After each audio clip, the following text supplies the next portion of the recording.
Hi, I'm Tierra, Miss Howard TV for April 2011, and I'm here to tell you all about the great programming Howard TV is bringing you this month.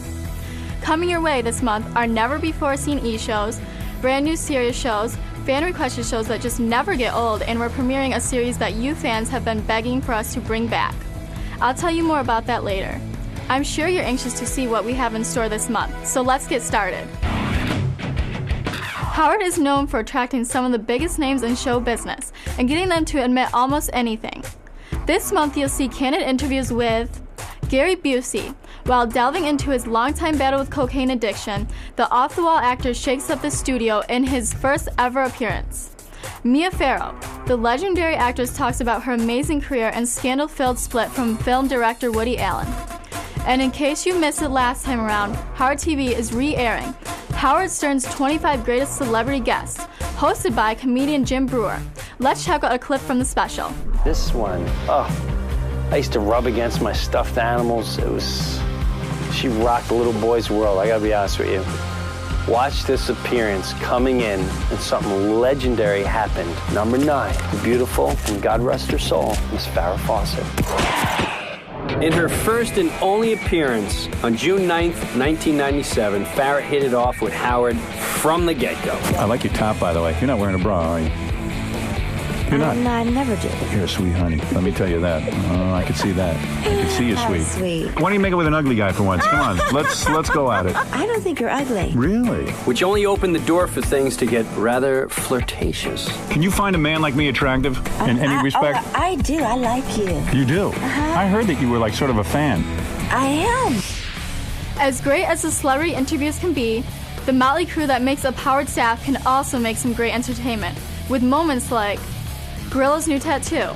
Howard's mush-mouth intern takes a verbal beating for his goofy new ink. Artie tries the infrared sauna. With Robin's detox doctor in the studio, Artie gets wrapped up in alternative methods of weight loss. Kelly wants to date KC. With his sexuality once again in question, KC must face up the request of another adoring female fan. Scott the engineer screws up a computer. Another technical mishap puts Howard's sad sack engineer back in the hot seat, and crew fights over Howard's book. After reading Howard's new book, the crew expresses their extreme displeasure. Let's check out a clip from this hilarious show. I think that my contributions to the program were really, really minimalized. I really do. Really? I do. Oh, you do? Okay, it's like you're getting defensive. And did I write about how great the voices are that you do? Did I write you were a great writer? Not really. Oh, not really. Not really. Oh, no. I see. Well, let's see. Okay, so now so that was minimal. Now tell me about the quirks that you don't like. Okay. I see. I wrote that Fred is a guy who does incredible voices. When I met him, he did incredible impersonations. Yeah, but it didn't come off that way. Well, to you it didn't. Excuse me, Robin. I didn't ask your opinion. I didn't ask your opinion. No, this is not a book review section. There's never a shortage of laughs when it comes to the Wack Pack. So this month, you'll see hilarious shows like Nicole Bass DNA test results. Howard and the gang turn to a DNA test in order to determine the gender of beefed-up bodybuilder Nicole Bass. Hollyweird Squares. An eclectic mix of celebrities and whackpackers unite in order to participate in Howard's unique take on a popular game show. And Marty the Midget and Tabitha Stevens. And yet another display of his on-air brilliance, Howard attempts to facilitate the sexual desire between a midget and a porn star. Let's take a look at this classic episode. Sure. I like the belly button. What are you doing to your body? What could you do? Yeah.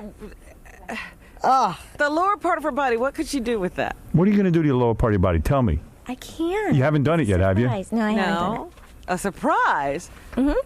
The only thing I can imagine is she'd have a penis at it or something. No. Yeah. You're going to get a penis? Whatever you do, don't do that. No, I won't. I won't. Marty, I promise. you see any flaws there? Nah, not one. And I've seen a lot of girls on this show. And no. You can squeeze them if you want. Go ahead. Squeeze it. Marty, I'm a respectable gentleman. No, Marty, squeeze you it. gotta do it. Come on, do Go it. ahead. You're perfect. Yeah. Smarty. Squeeze the other one. Yeah. That's officially the creepiest thing I've ever seen. The shows this month look awesome, but I figured that we would take a break from that and you could get to know me a little better. I'm 19 years old and originally from upstate New York, but currently living in Los Angeles, where I'm a freshman at the Fashion Institute of Design and Merchandising. where I'm studying visual communications. One day, I hope to be a wardrobe stylist. Besides being a student, I'm also a Playboy model. I've been in such issues as Lingerie, Sexy Girls Next Door, All Naturals, and I'm currently being considered to be a Playboy playmate. I'm so excited. Keep your fingers crossed for me. So I'm pretty much having a great time right now. I'm young, going to school for something that I love, and also posing in Playboy. Doesn't get much better than that. Okay, let's check out the rest of the programming that you'll see on Howard TV this month. The Howard Stern Show is probably the only place on earth where you can get your daily doses of wacky and sexy all in one place. So this month you'll see great shows like Drummer Eats Boogers and Gets Farted On. In order to plug his band, a desperate drummer must eat Gary's boogers and withstand toxic fumes from Howard's resident farter. Win Fred's money with Naked Danielle. A man named Harry attempts to outwit Fred in a general trivia contest, with his female friend's body on the line. And Latrice gets naked. With aspirations of reaching the pages of Playboy, a lady named Latrice turns to Howard and the gang for an honest evaluation of her naked body. Check out a clip from this evaluation. I think she gets some J-Lo booty. Some ghetto booty. Jello booty. Jello booty. What are you talking about? They should call J-Lo Jello. J-Lo brand pudding. All right, let's see now. You got you. Let me see. Turn around. You're wearing some sort of thong panty, right? Yes. All right. Let me take a look at you in that. You don't have to take those off. Got Wonder Woman panties on. That ass ain't bad. That's all right. That's all right. A little too jiggly. But that's okay. That's all right. Bad. It's. I think she's too good for Blacktail, though. I don't know. Yes, I am. You're too good for Blacktail. I don't know if you're good enough for Playboy. I already told you a lot about myself, but there still might be some things that maybe you would want to know about me. So I have Stern Show staffer JD here to ask me a few questions. Now JD, you better make these questions good. Fire away. I'll try. I'm here to ask you a few questions. First one, how would you make a difference in the world? There's one thing I could change in this world, probably less poverty and just everyone being nicer to each other. It's very good. Very good. Would you date Charlie Sheen? No, Why not? because I think he's psycho. How often do you masturbate? Maybe a couple times a week. And do you, what is, do you use your fingers? Or are there certain objects you use? Just usually my fingers. Like a clit rub, that sort of thing? Yes. Okay. I know things. And is there some, what types of porn do you watch, or what do you think about when you masturbate? Sometimes I watch porn, like normal porn. Like a guy and a girl missionary or something? Yeah, just whatever. Nothing kinky, not anything kinky? Not so much. Alright.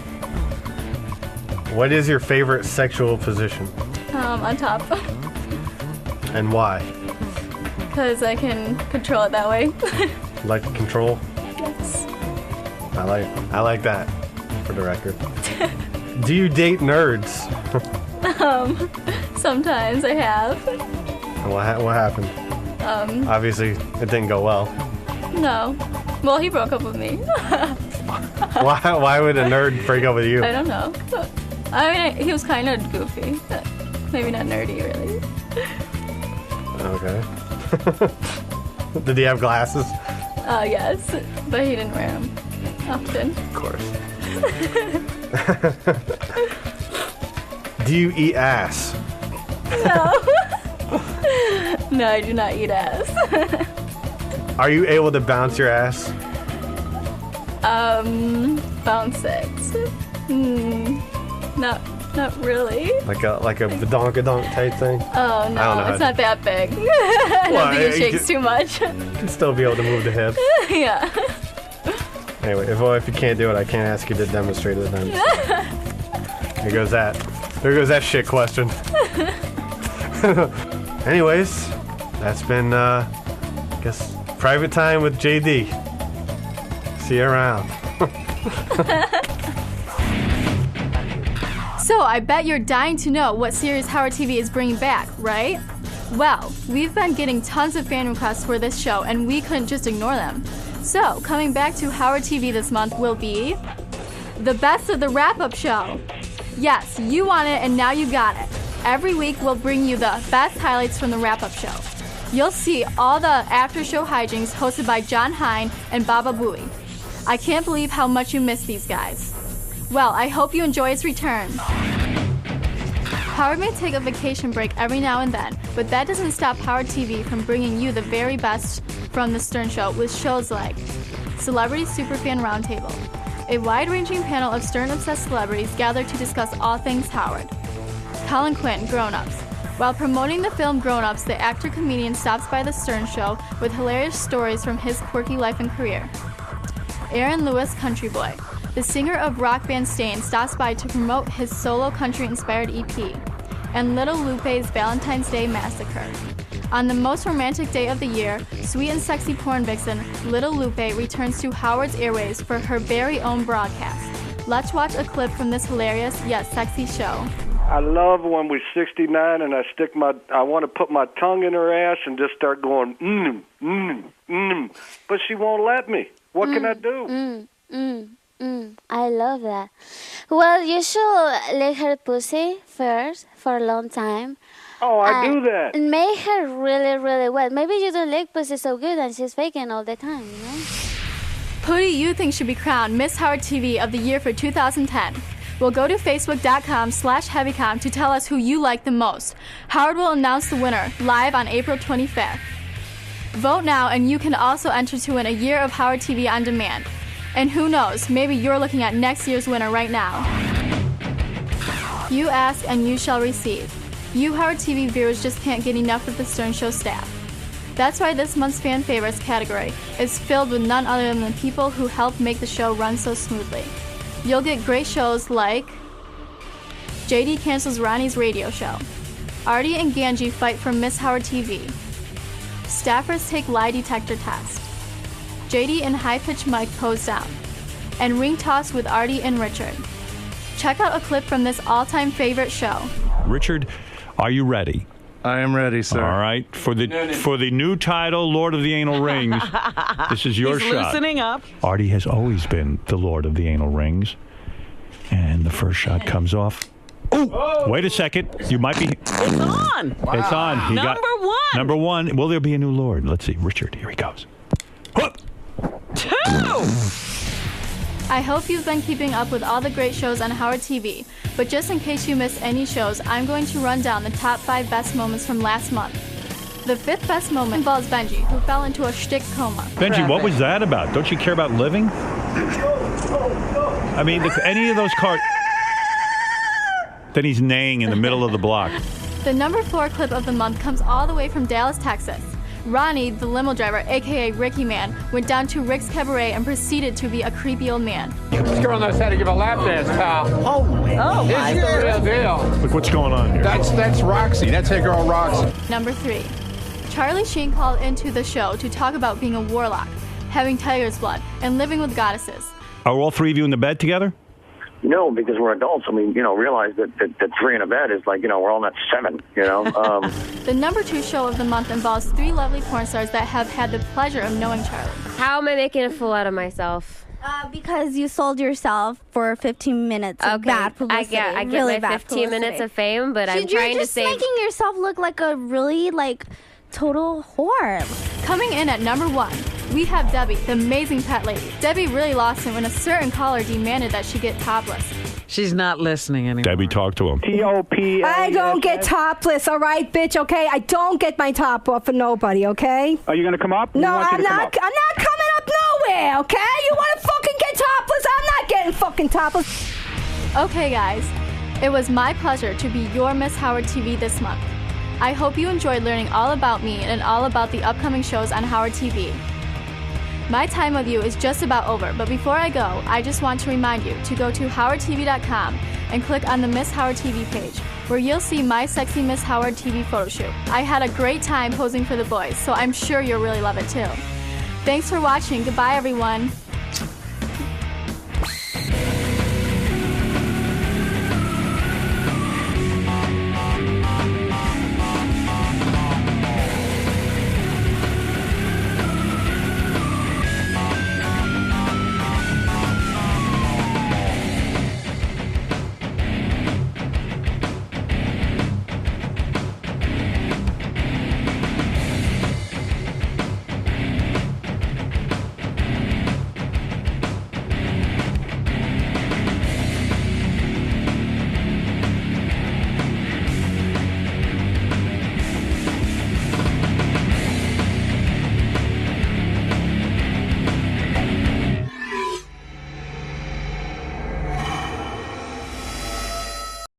letter. This is Liz. And the letter was that she had persistent sexual arousal syndrome. I thought some guys would be interested in this, that it's possible that a woman could be as horny as a guy. And basically, hi, Liz. Hello. Liz, how old a woman? 34. Okay, 34, and you suffer from PSAS. This is no bullshit. No bullshit. Persistent sexual arousal So syndrome. you're aroused right now? Yeah. All right. Now, and you say it's a curse. Tell me, you sound like a guy, actually, because this is what guys go through every single day of their lives. Right. All right. Describe what PSAS is. Well, I think the name says it all. Persistent sexual arousal syndrome. It's very irritating. You're constantly aroused. Pretty much, like at least like 22 out of the 24 hours a day. And you say you think about sex 24 hours a day. Not so much think about sex. It's like when... You have a This horrible is an phone awful connection. Are I'm you on a trying cell to- phone? Yes. Any way we can call you back on a hard wire? Sure. Oh, well, hold on. Why would you be on a cell phone for this interview? I don't know. Gary never helps me out with any of this. I'm in this thing alone. Why am I not helping you out? When you call, say, do not be on a cell phone. If someone wants to, the woman's written a letter, we have her number, call on and say, no cell phones, please. What? That's how you help me out. Make a checklist. I told you make lists. Howard, we asked her, did she have anything but a cell phone, and she told us no. So what would you have us do? Why did you tell them no? Because I do have a work line. All right. But Hold on.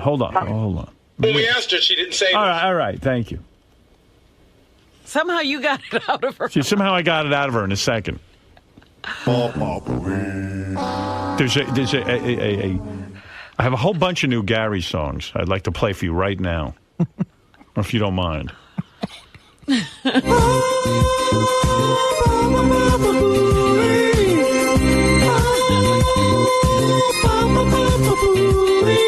Here, I'll just go through a bunch of them. These are all new.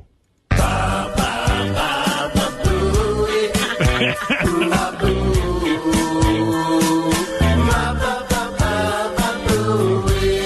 like that one? Yeah, I like the start of it. Yeah, that's a good one. Yeah. Baba Booey. Baba Booey. Baba Booey. Oh, this is good. You like this one? Yeah. All right, this is a little more up-tempo. Let's dance to it. Oh, look at Sal. He's dancing. You see him over there?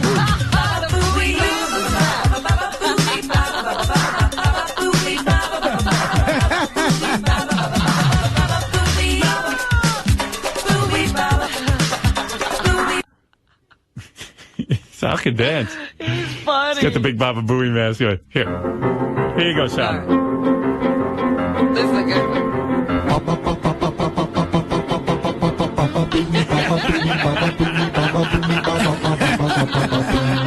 Yeah, you should see the circus that goes on back there.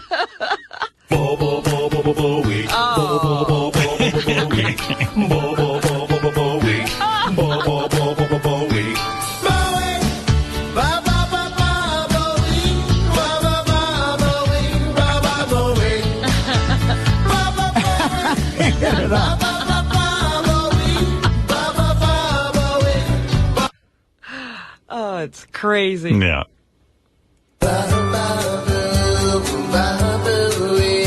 All right, that's enough. It takes Sal like 10 minutes to catch his breath every time he dances like that. Really? He's out of shape? That Yeah. badly out of shape? Been a long time since he put together the Beastie Boys fan club, and he could dance to anything. So, Liz, how many times a day do you masturbate? Up to 7. Oh, Wow. that's not a lot. With your fingers? With anything I can get my hands on. That's not a lot, Robin? Seven times a day? I figured, 12 or something. Can any guy F you? I mean, if any guy wants you, he can have you pretty much? No. I'm very picky. Oh, you I are? haven't had sex with a guy in 4 weeks. But if you're as horny as a guy, I mean, you probably should make compromises. You know what I mean? If someone's you see, I don't buy this PSAS shtick, because if you're really that horny, wouldn't you just fuck anything you can get your hands on? Well, no. There's not a whole lot of great guys here in Richmond. We're not talking about marrying them. I know, but this is... Liz says it's difficult to keep a boyfriend because she constantly wants to have sex. Oh, so if you have somebody you want, you're always after them. Yes, and they find it irritating because they can never satisfy me for long. Liz has tried going to swingers parties for sex, but she always leaves unsatisfied. Why is that? Because 20 minutes after I'm done, I'm ready to go again.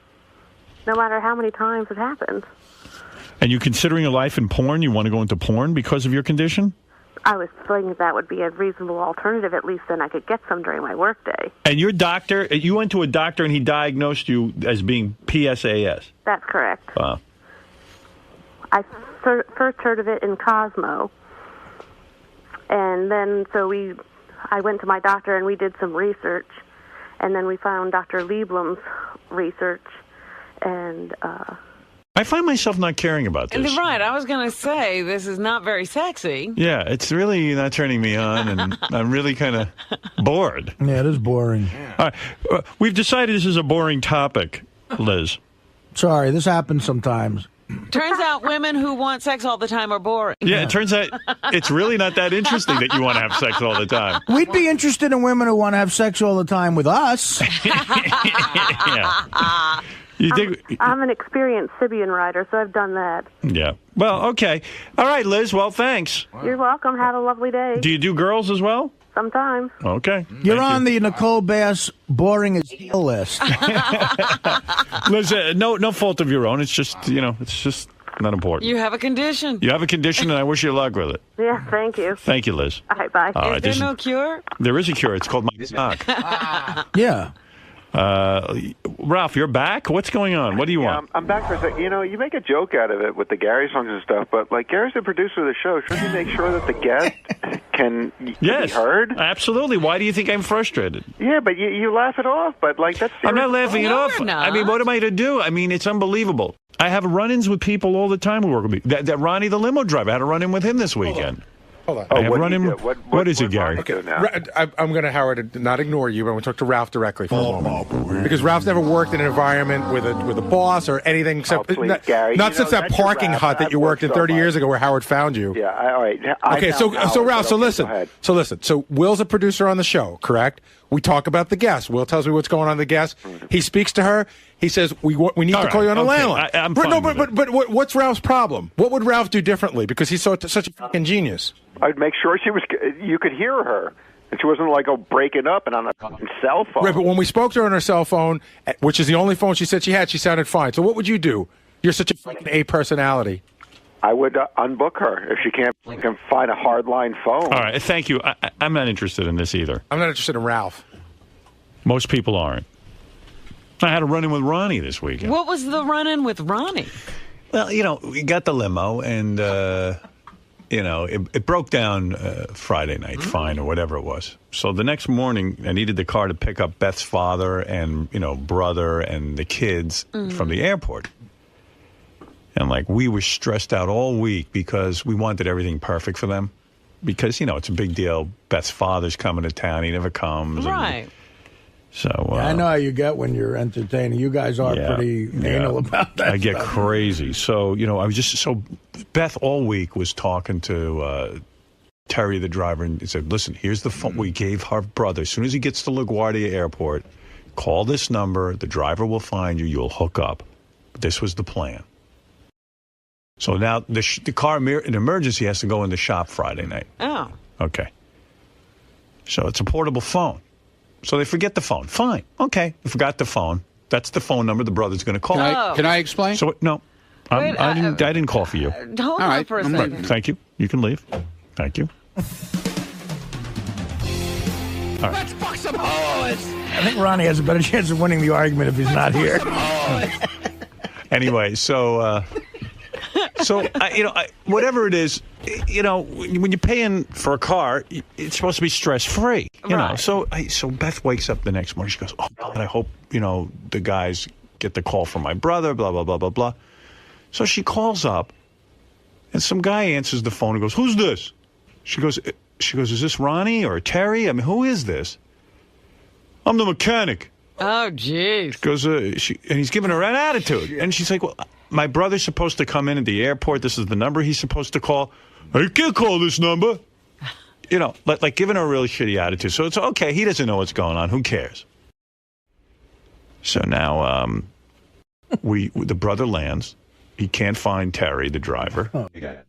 And Beth's in a panic. Terry's there? Yeah, but there's no phone number. How can they find each other? Nobody calls you and says... No. So anyway, I said, I'm going to call Ronnie. So she goes, don't worry, I'll call Ronnie. She calls Ronnie. She goes, Ron, my brother's supposed to call the number. She explains, and she goes, they're in the airport. She goes, what? He's with him. This is Ronnie. One word answers. He goes like this. He's with him. She goes, well, what car are they meeting? Because the car broke down. Limo. Oh, stop it. You're making one word. this up. One word. This is the making- attitude on this guy. So okay. So then she hangs up. She goes, it's okay. Ronnie says my brother is with Terry. It's fine. It worked out. Ronnie said I go, something. why didn't Ronnie just give us a heads up? Tell us that the give phone. You some just all you got to do is call and say, here's a different number. Yeah. So now Wouldn't that be professional? Now I'm like, something sounds wrong. So text your brother, make sure he's with Terry. Text the brother, he's not with Terry at all. Of course not. I call back Ronnie. Go, Ronnie, why are you torturing me here?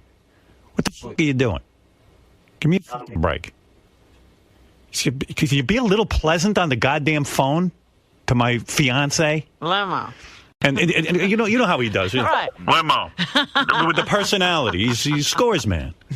I said, what have I been bad to this guy? I mean, make my life fucking easy. Is he that broken up that he couldn't go to Scores on Friday? Her brother isn't with. Yeah. I mean, what the fuck? I go, her brother isn't with the drug. They don't know where they are. And I'm sure Terry can't find him They got either. a bunch of kids with them. I go, it's a real fucking hassle. Can you just just tell me what's going on here? And how do you not call and say, look, the car broke down. There's another car. Here's Terry's phone number. I go, how is that possible?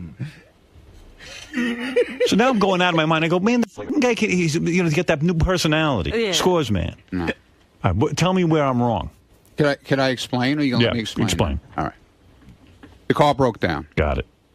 I had to have it flatbedded back to this place. Understood. Okay. I was there till 3 in the morning. I forgot the phone. Okay, no problem. So when I realized I forgot the phone, right, I called the guy in the morning. Good. At the repair shop. All right. And I said to him, I didn't want to bother you with this shit. Bother me? I didn't want to bother you. My brother has no one to call. No, wait a minute. So I tell the guy, this person's going to call this number. When he calls you and tells you where he is, that's ridiculous. Just call me. That is a ridiculous plan. All right. No. That's a ridiculous plan. All right, wait a minute. Why wouldn't you call somebody and say, here's a new number? So now, wait a minute. So I don't want to have no hassle. Everything. I want everything to be good. I get up at 7 o'clock in the morning, go to bed at 3:30, get up at 7. I call John from Dart. I said, John, I need a favor. I need a car with a driver, and I'm going to send my guy with him to go to the airport, go into the terminal, and find Beth's brother, bring him out to the car, and drive out to the Hamptons to make sure everything went smooth. What happened was Beth's brother had to wait at the plane to get the car. Okay. To get the car seats. All you got to do is call me and Okay? tell me there's a different phone number. That's all. Terry was in the terminal waiting for them to come out. But they weren't hooking up. Because he was waiting for the car seats. He was still at the plane. All right. That's what happened. Just fucking tell me. And you're yelling at me, and I'm trying to explain I didn't yell it to you. You were You're out yelling at of me. line. Well, of course. You give Beth one word answers. You give me one word answers. Because I didn't know her brother was still on the plane waiting When for you the car call him, you seats. think you're bothering He the was guy. the last one. What Yeah, you exactly. Because that's the way you make it sound like everything. Everybody's don't bother me with this stuff. No. We're bothering you. No, you got no, the no. shittiest fucking attitude. Shit, dude, you do. Be pleasant. I was trying to get everything together without bothering you all together. Here's how it's easy. You couldn't even bother to answer Beth and say, I look, did we answer got Beth, it and I under said, control. Terry's in the Be terminal pleasant. looking for your brother. When you talk to Beth, be pleasant. When I called Terry, I said, make it easy for people to call you and ask questions. You don't. You gotta fucking bug up your me. Yeah, smile. Be pleasant. God damn it.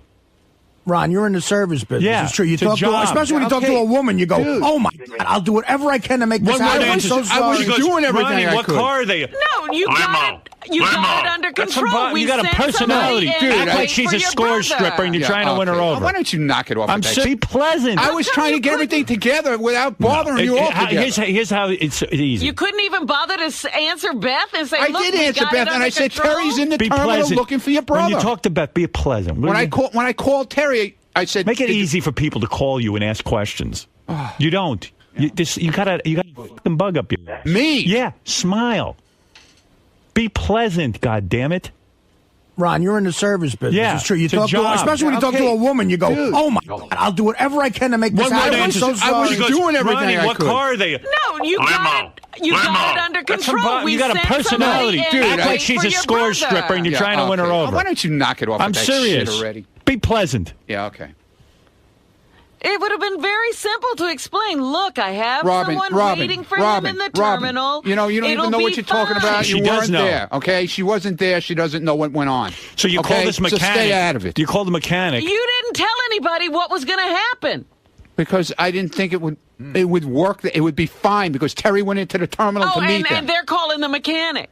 They didn't even call the mechanic. And then Terry can't find She him. called the mechanic. Because they were still on the plane. Yeah, but they need a phone number. That's the plan. He We was had a waiting plan. for them at the baggage area where they would have But to they come to don't get know their that. They bags. were standing and waiting and looking for him. Why would they have to stand at the plane? All they needed was a phone number. He couldn't come into the plane anyway. He's not But allowed Ron, to come to they the don't plane. know. They don't know that. People don't know that. This is the first time they've been to LaGuardia ever. Okay. Like I told you, it's my fault. I left you a message. It is. I apologize. But be I left a pleasant message, at least. okay? Be pleasant So with people. everybody's calling the mechanic. Yeah, everyone's dialing this mechanic who's being a wise ass. Freaking nut. And then when you call Ronnie, it's like you hear this grumpy munchkin on there. What he could have done was say to Beth, call your brother and tell him we'll be waiting outside Right. a baggage Give claim. people a heads up. No, he won't do that. Make it difficult. Make it so it's a big mystery. He's still going to insist that he was right. Yeah. Greg, Ron, I was just waiting. I was just waiting for you to finish listening. I was just waiting for you to finish listening to the argument. I don't even care about any of Ron, I want your comment on what just happened. That's all. It seems that he got the message. Yeah. All right. He really got it. Ron, if you feel that Howard and Robin are in the right, It was just a lot of confusion. turn to me and say nothing. Okay. All right. Slowly step away.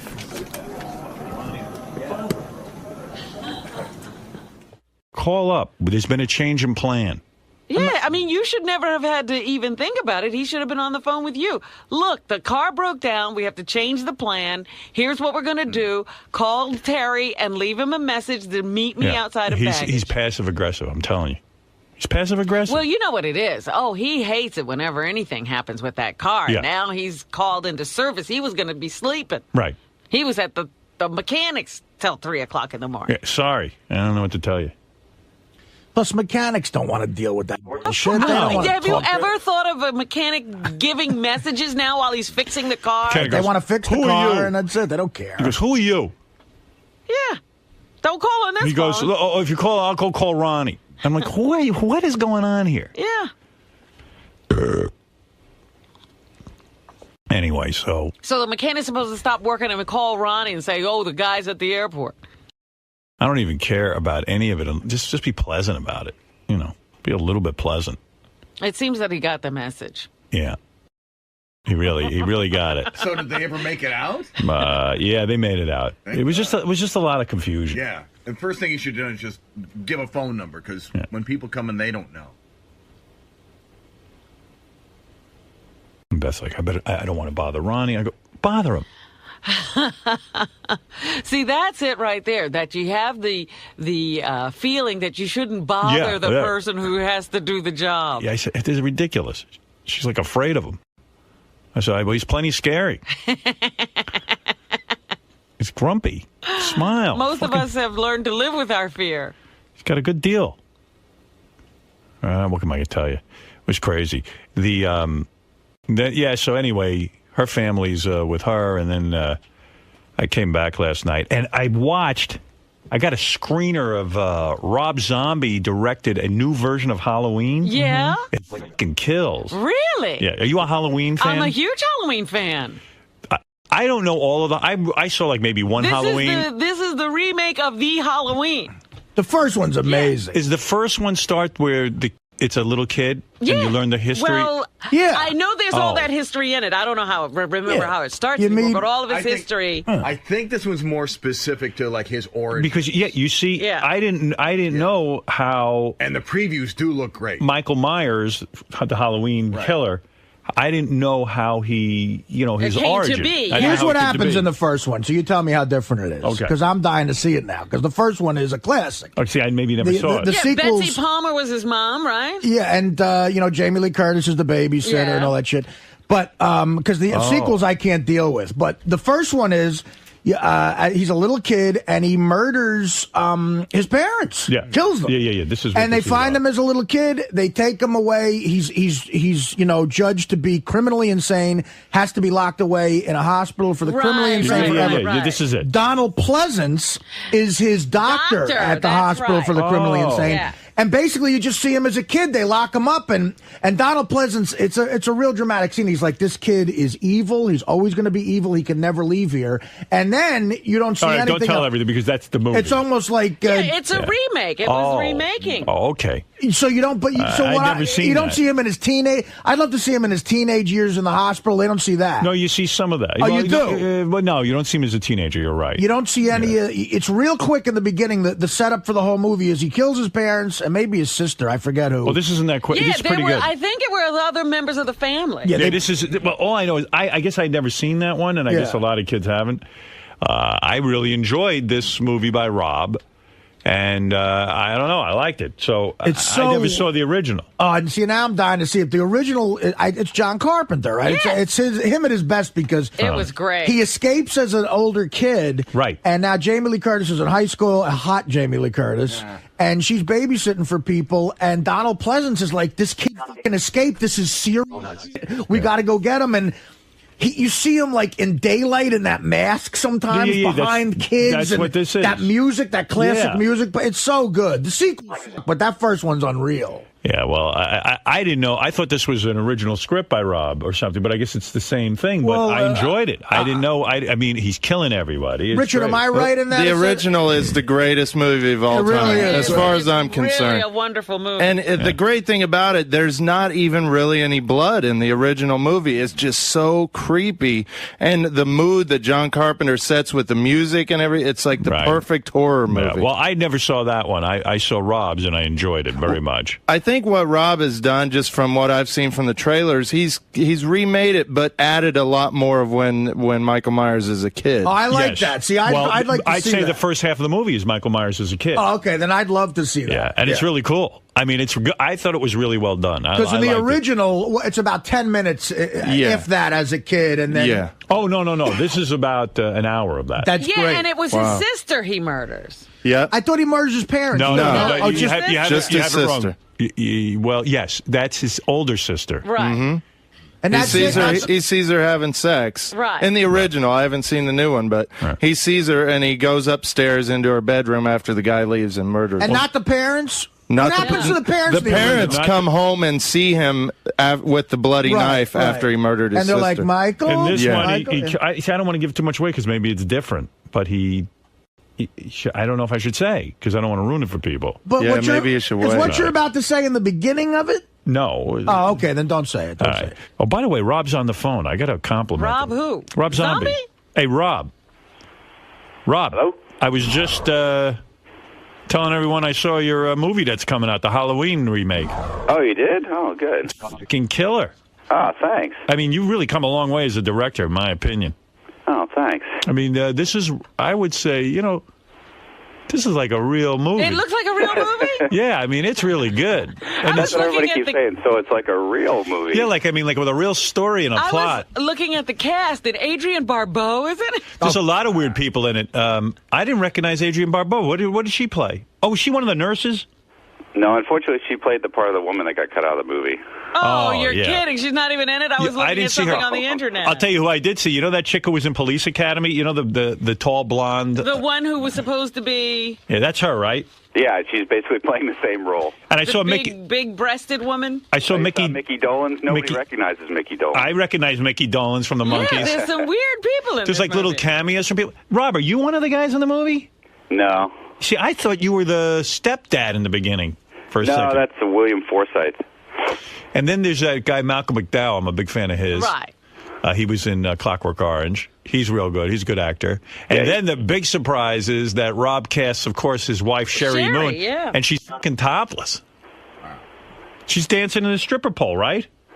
That's Sherry. She gets some big titties.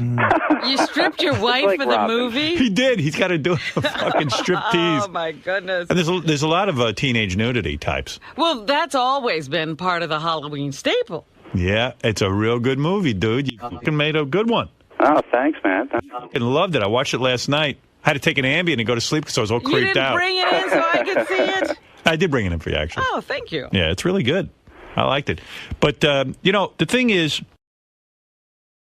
I'm not sure how Rob went from music to being a director. Well, he said he was going to make this transition. But you kind of have. Now you don't have to be in the fucking shitty music business anymore. I know. Yeah, like there is one anyway. Yeah, there's no music business. Yeah. Yeah. So why I never saw the original Halloween. Is it? Oh, really? Yeah. Is it very similar, or do you get more backstory? It's pretty different. I mean, probably the first hour of my film that's completely original. Right. You don't really get into anything with the little kid or him locked away. It's basically the three normal girls, the cheerleaders, and all that. That's the stuff that's from the original. Yeah, because I like this. The kid, Michael Myers, is a little kid. Yeah. And he's a little kid. You start to see how he starts killing. He's a weird kid, right? Yeah, he's good. Where'd you find that kid? What's that? I mean, I'm surprised that even the parents of that kid let him be that part because it's like really very creepy. Well, the funniest thing about it when he first showed up, and we were doing the scene with Sherry as a stripper, he's like, "Hey, my mom was a stripper." He said that? Hanging up inside the set were pictures of his actual mom when she was a stripper. That's why they let him do it. Yeah, that's why. Hey, Rob, do you have someone who represents the Donald Pleasance character in a real way? Malcolm McDowell. Oh, wow. A great actor, too. Yeah, he's real good. And he's good. I don't know. I like this movie. I mean, I really liked it a lot. I was going to call Rob, but I don't even think I have his number anymore. Oh. Up to what age do you see the kid? Well, we see him at 10. We spend about half an hour with him when he's 10 years old, then he gets locked away. Right. And then he plays 11, 12, 13. Then we jump ahead 15 years till he's, grown. So you see him before he initially murders for the first time. You see him when he's a nice kid. He's a nice little kid. But he's doing some weird shit. Right. See, I don't want to give away the story. I don't know how much of the story Rob wants to give away. No, but that's cool. So people go see it. Well, you see him he starts getting into the animal killings and sacrifices and shit. And right. And then drives him over the edge. Okay. And you see all that go down. See, the first one, the original one. And the best scene, I think, in the movie is his first kill of a human. Yeah. And which is who? The same one as the original? A relative? No. Oh. No relative. Oh, okay. And then it goes on. Then he starts to kill and. But see, I saw the original. I'm fascinated by it. And you see him as a little kid. He's always fascinated with masks and shit. Yeah. It's pretty cool, man. It's a real good movie. I think you're going to make a big ton of dough with this one. Well, we'll see. Who knows? Who's the hot chick in it? Who's the Jamie Lee Curtis? New girl. Her name's Scout Taylor Compton. Yeah. I wanted to find somebody unrecognizable so that people would believe she was, Laurie Strode. Yeah, that's what you need. Well, she'd better be pretty with a name like that. And then you learn why Laurie Strode... See, I don't know how much people know from the original, but then you learn why Laurie Strode, why he's obsessed with her. Mm-hmm. And, I mean, it's kind of like there only seems to be two types of people that are completely obsessed with Halloween and people that have never seen it. Why is it, though? I don't understand. How come when he gets... whenever you shoot Michael Myers, he never dies? I don't understand that, though. Well, the way I figured, he only gets shot 3 times in this movie, and that's less than Tupac. Or 50 That's Cent. true. Yeah. They survived. But see, in the original, that's why the original to me is the greatest horror movie, because through the whole movie he's a regular man, at the very end, he gets shot 6 times. Donald Pleasance looks down and Michael Myers is gone. Then you realize he's not human. And to me, that's like the scariest point when you realize this guy that you thought was a normal man through the whole movie is inhuman. You know, Rob's film is like that, too, because you start to realize, like, this is really Satan. You know, well, let me ask you this. Obviously, like Richard just said, in the original, the ending is left way open for a sequel. Is that true here? Or is there closure? Well, I mean, I think normally you would think no, but since sequels seem to be able to appear out of just about anything. Right, it doesn't matter. If we chopped them into little pieces and launched them into space, people would go, up, obvious sequel. I think Rob has closure on this film, which I like. Oh, good. I like that, too. I mean, but, you know, it ends totally different. It's not what people are going to expect. It's good. Can I ask Rob something, Howard? Yeah. Hey, Rob, like, did John Carpenter, did you talk with him about this movie? Did he have anything to do with this, and has he seen it, or? I talked to him before I started, just so he would be the first person who knew that I was doing it, just so that, you know, just out of respect. And no, he hasn't seen it yet, and he didn't have anything to do with making it. I just, you know, told him about it. And every dude in the film has long hair, too. It's weird. Like, Rob's obsessed with that. Everyone always looks like Rob. They got Rob's look. You know what I mean? Everyone in the movie is a degenerate. Yeah, and there's a lot of gore in it, too, which is good. I like that. A lot of stabbings and... Now, in the original, the music is so creepy and so moody. Rob, did you do the score for this one, and did you redo a lot of John Carpenter's original music? I didn't do the music. Tyler Bates, who did, like, you know, 300 and Dawn of the Dead and all these movies, did the music. And we redid some of John Carpenter's cues. Hey, wait, did you work... I read in the notes you worked in Pee-wee's Playhouse? Yeah, like in 1984. What'd you do? Just, like... crap work, you know, whatever shit work was lying around. Nothing important. I was like 18, so. Oh. And then you made the transition to music? Well, I was like a broke guy working at Pee-wee's Playhouse who had a crappy band that nobody would go see. You know, like every dude in a band. You were in hell. Yeah, it was awful. And did you look like you look now when you were working at Pee-wee's? Pretty much, yeah. Wow. No wonder it was hard to find that work. always limited my working abilities. Because Rob's real freaky, I mean. You still got the long hair and everything? Yeah, it's not as freaky as it once was, though. Yeah. How's that wife of yours?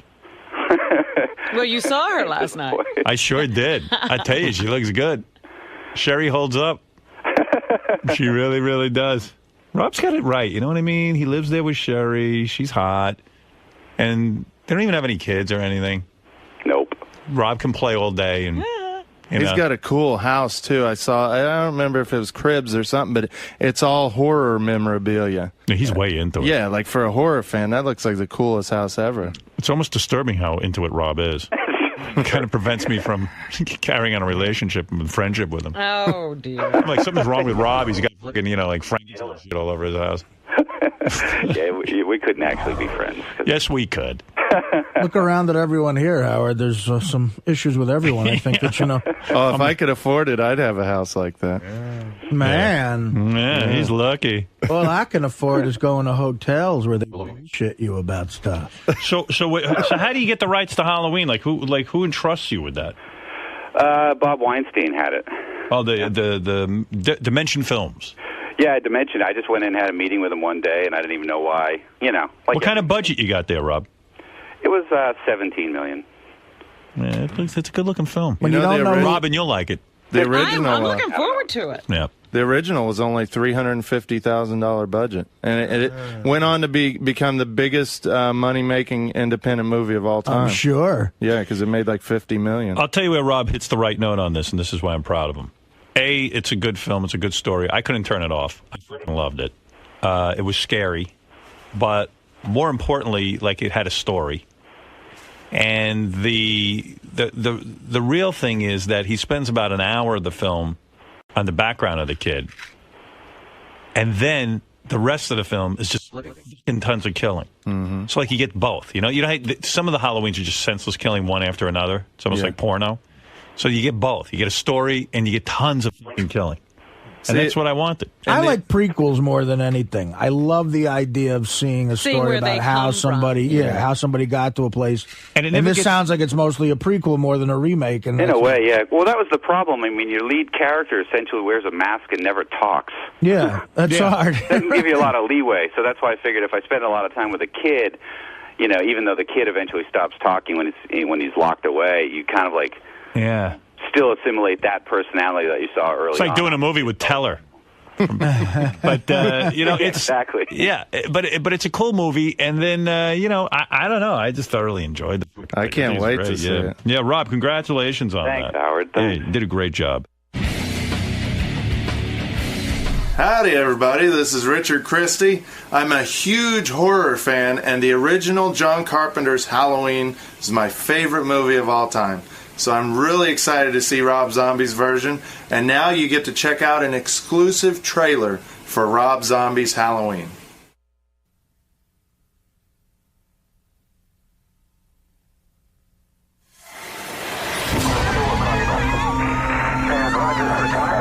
Tonight's brutal murders was described by...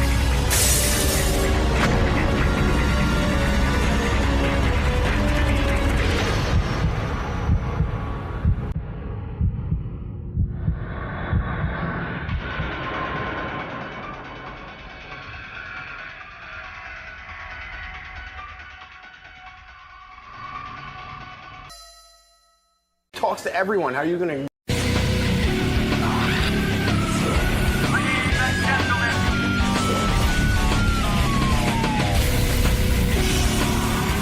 My new favorite thing is Evil Dave reading the top 5. Everybody wrote me about that. They thought that was so funny. Where Richard just gave Evil Dave a bunch of things to read, where he just hit the typewriter. It's the best. You know, hit the computer, and whatever letters came up, Evil Dave had to read. Yeah, and he really tries to plow through it. Here's the actual list, if you can see it. This is what they gave you. Yeah, it's just gibberish. Here, like the first word was FLRYONGEAVCERXWSA. And Evil Dave just struggles. Top 5 reasons why I'm voting for Hillary Clinton. Number 5, her husband Bill is Friro Young Javot verse foi Javor Paraga Gonzava. Number 4, I love the smell of her cousin Nis Kimva, cousin Skimvitz, Kujitsovitz. What an absolute retard. Oh, my goodness. He's worth his weight in gold. He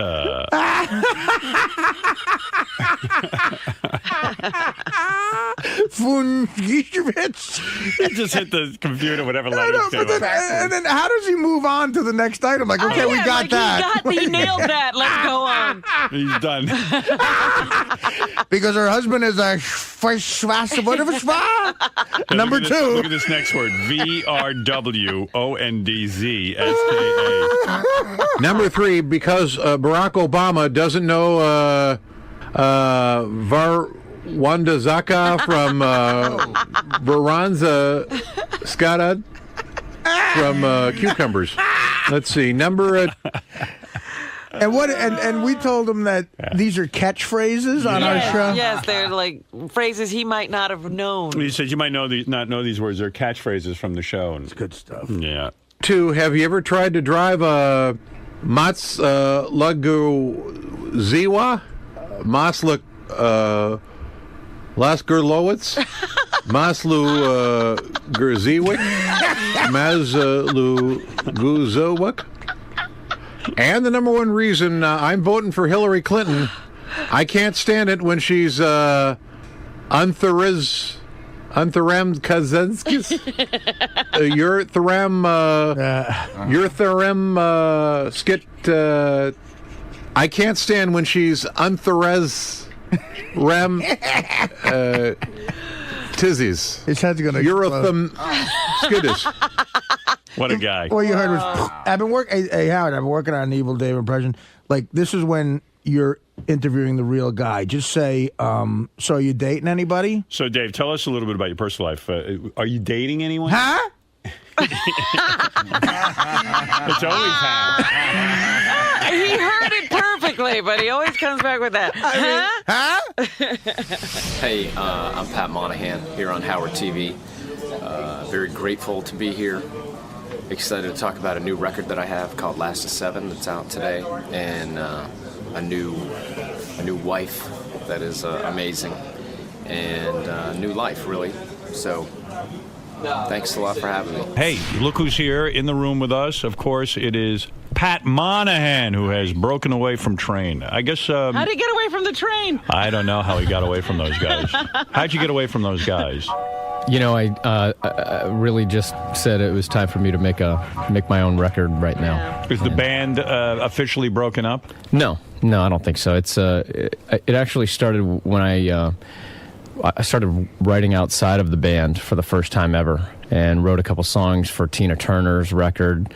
And then What do you do? You go to a room with Tina Turner? And, no, actually, I was asked to write on her record in London with a guy named Guy Chambers.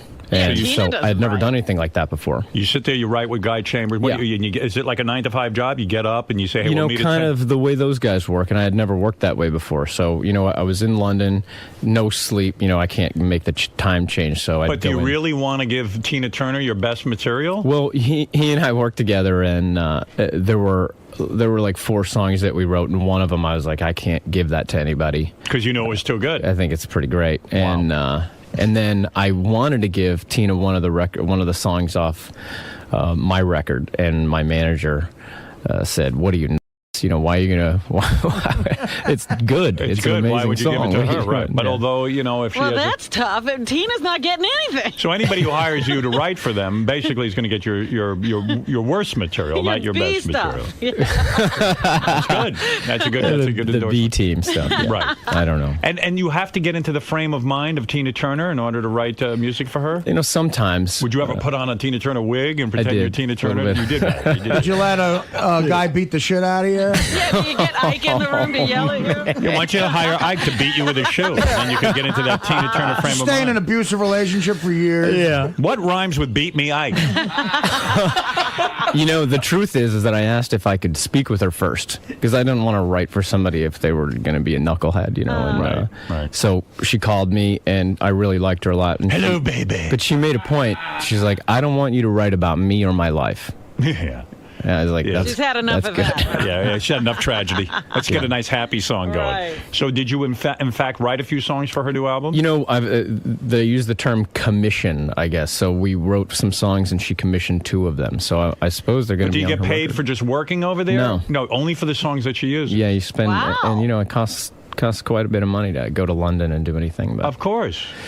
Well, then why would you do that? Well, it was a great process because, what could come is Tina Turner still sells millions of records in Europe, and she'd probably still do pretty well here. So once your song is on there and then you hope to get a single, it's weird being around songwriters that do this every single day for, the Backstreet Boys and everybody, and then they get that phone call the Friday before the single comes out, and they're like, okay, we're using your song as the single, and then they celebrate, and it's a weird life. The song you wrote for Tina, which is, by the way, called Stop Hitting Me with the Cowboy Boot and Use a Sneaker, for God's sakes.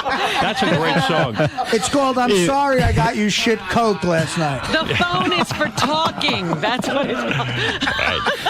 All right, listen, never mind. It's called My Head Broke the Sheetrock. Where is that incredibly beautiful former girlfriend of yours, now wife?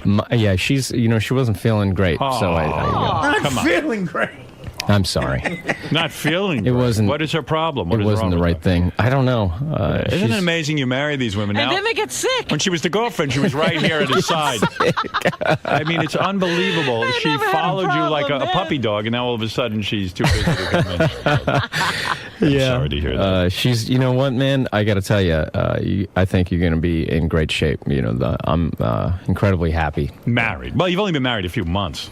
Yeah, but it's not. I mean, yeah. You're right. Yeah. I'm just gonna. I mean, to be incredibly happy the first couple of months is no great feat. I tell you though, for me it is. It is. Yeah. You've never been happily married. Yeah, I've never been. I thought it was weird. Your son now lives with you from your first marriage. That's right. And your daughter lives with the ex-wife. That's right. How's that? How is that? My son's he's a really interesting guy. He's 14, super smart, really great musician. And he just feels like he needs to be with me, even if it's only once in a while. He'd rather be there. And he and Amber get along really well. Yeah, he's a 14-year-old boy. I'd watch him. He's 14. That is the height of like, oh God, what are you doing to that kid? It's got to be tough for him to be around Amber. It's tough for me to be around Amber. Of course they get along. Yeah, he wants to be with the hot new mom, not you. I just hope he's a ladies' man because he could go get his own shit in a few years. Yeah, and not be beaten off to your really wife. well. Do you think do you ever say to your son, listen, you cannot pleasure yourself to your stepmother? I haven't done that. You know, I don't even want to bring it up as a. Do you think that's going on with your 14-year-old now? You know what a 14-year-old is up to, Of course. right? I mean, I was a 14-year-old boy. I'd beat off to anything. If my stepmother looked like that. Shit, I beat doing off to women in Africa who were part of a tribe at 14. It didn't matter. Me too. Is he constantly taking photos of her? You better check that phone. Does he have a camera?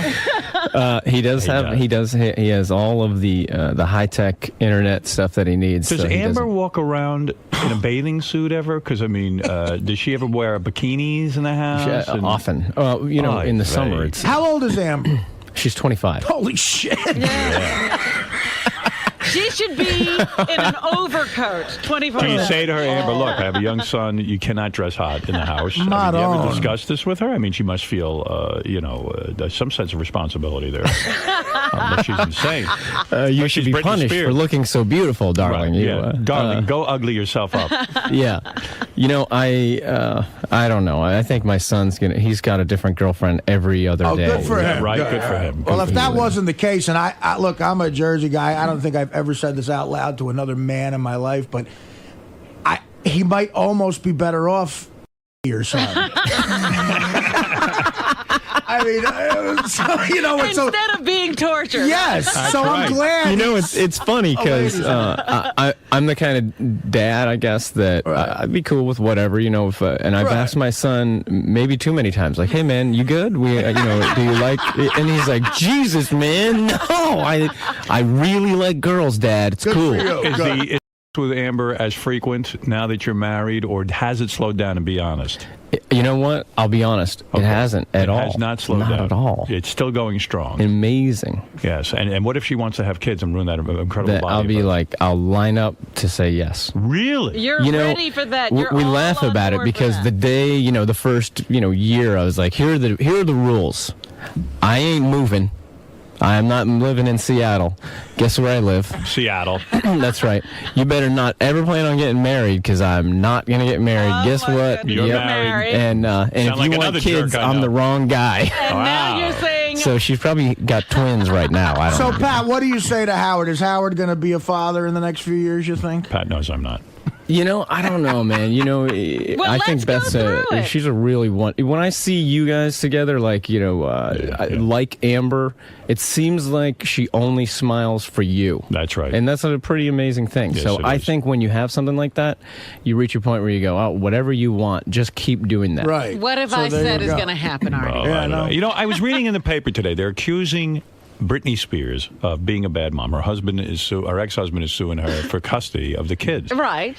And it says she walks around naked and takes drugs. Yeah. That's what he's accusing her of. That could be a bad mom. Now, can I say something? First of all, is naked really something bad? Not necessarily. If Amber was walking around naked because it's a stepson, I'm saying, if Britney Spears is naked, is that a bad thing? In front of her But when you combine it with drug use, see... All right, forget the drug use. Take that off the table. Can you accuse her of being naked as being a bad mother? No, there are plenty of nudists who have kids and they don't have issues. That's right.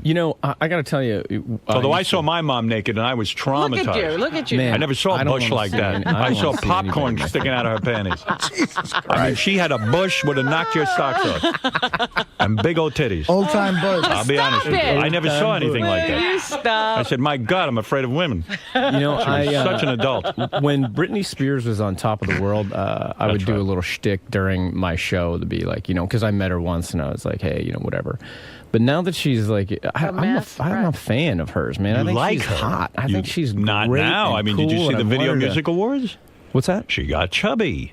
No, I know, but I mean, she can come back from that. You root for her now. I root for her now. Right. That's exactly right. She's back to being the underdog. I want her to be a winner. Jimmy, you're on the air. Hey now, Howard. Hey now. Hey, I'm from Pat's hometown, and I was just wondering, he's a local boy, done good. He brought us two Grammys home, and that's wonderful. We love him. I just wondered if he stays in touch with his old bandmates, like Mark Emhoff, Mike Immoden, and... No, absolutely not. He will not stay in touch with them. Obviously, he's trying to distance himself. No. Do you stay in touch with them? When I see them, they're super sweet, wonderful guys. They've got to be angry with you for leaving the band. They do. I tell you what, every band he's ever been in has been unbelievable. He was never in a bad band. He used to pack even the biggest and the smallest places in the area. It was amazing. Thanks. Pat, what's the status of their manager, right? They were all older than me, kind of like my son right now. He's playing, he's trying to find a band with a bunch of 20-year-old guys, right. Which is going to be great for me as his dad, watching him deal with that shit. But so that's what my parents had to deal with. Okay. It was like, so they were good. No, I'm talking about. You're telling me the band was good with this, with you leaving and going? You're talking about Train? You Train. They are not happy with you. Oh. You know what, Train? Those guys are really cool, man. I mean, they text message me and say, "Hey, man, way to go! I heard that you're number, 19 or 10 on the countdown, and can I come and see you in Vegas?" Like my friend. All right. Well, you say all things are good. I looked on Howard's website, and I'm number 6 for best musical performances. So the audience did. Still working on getting up there.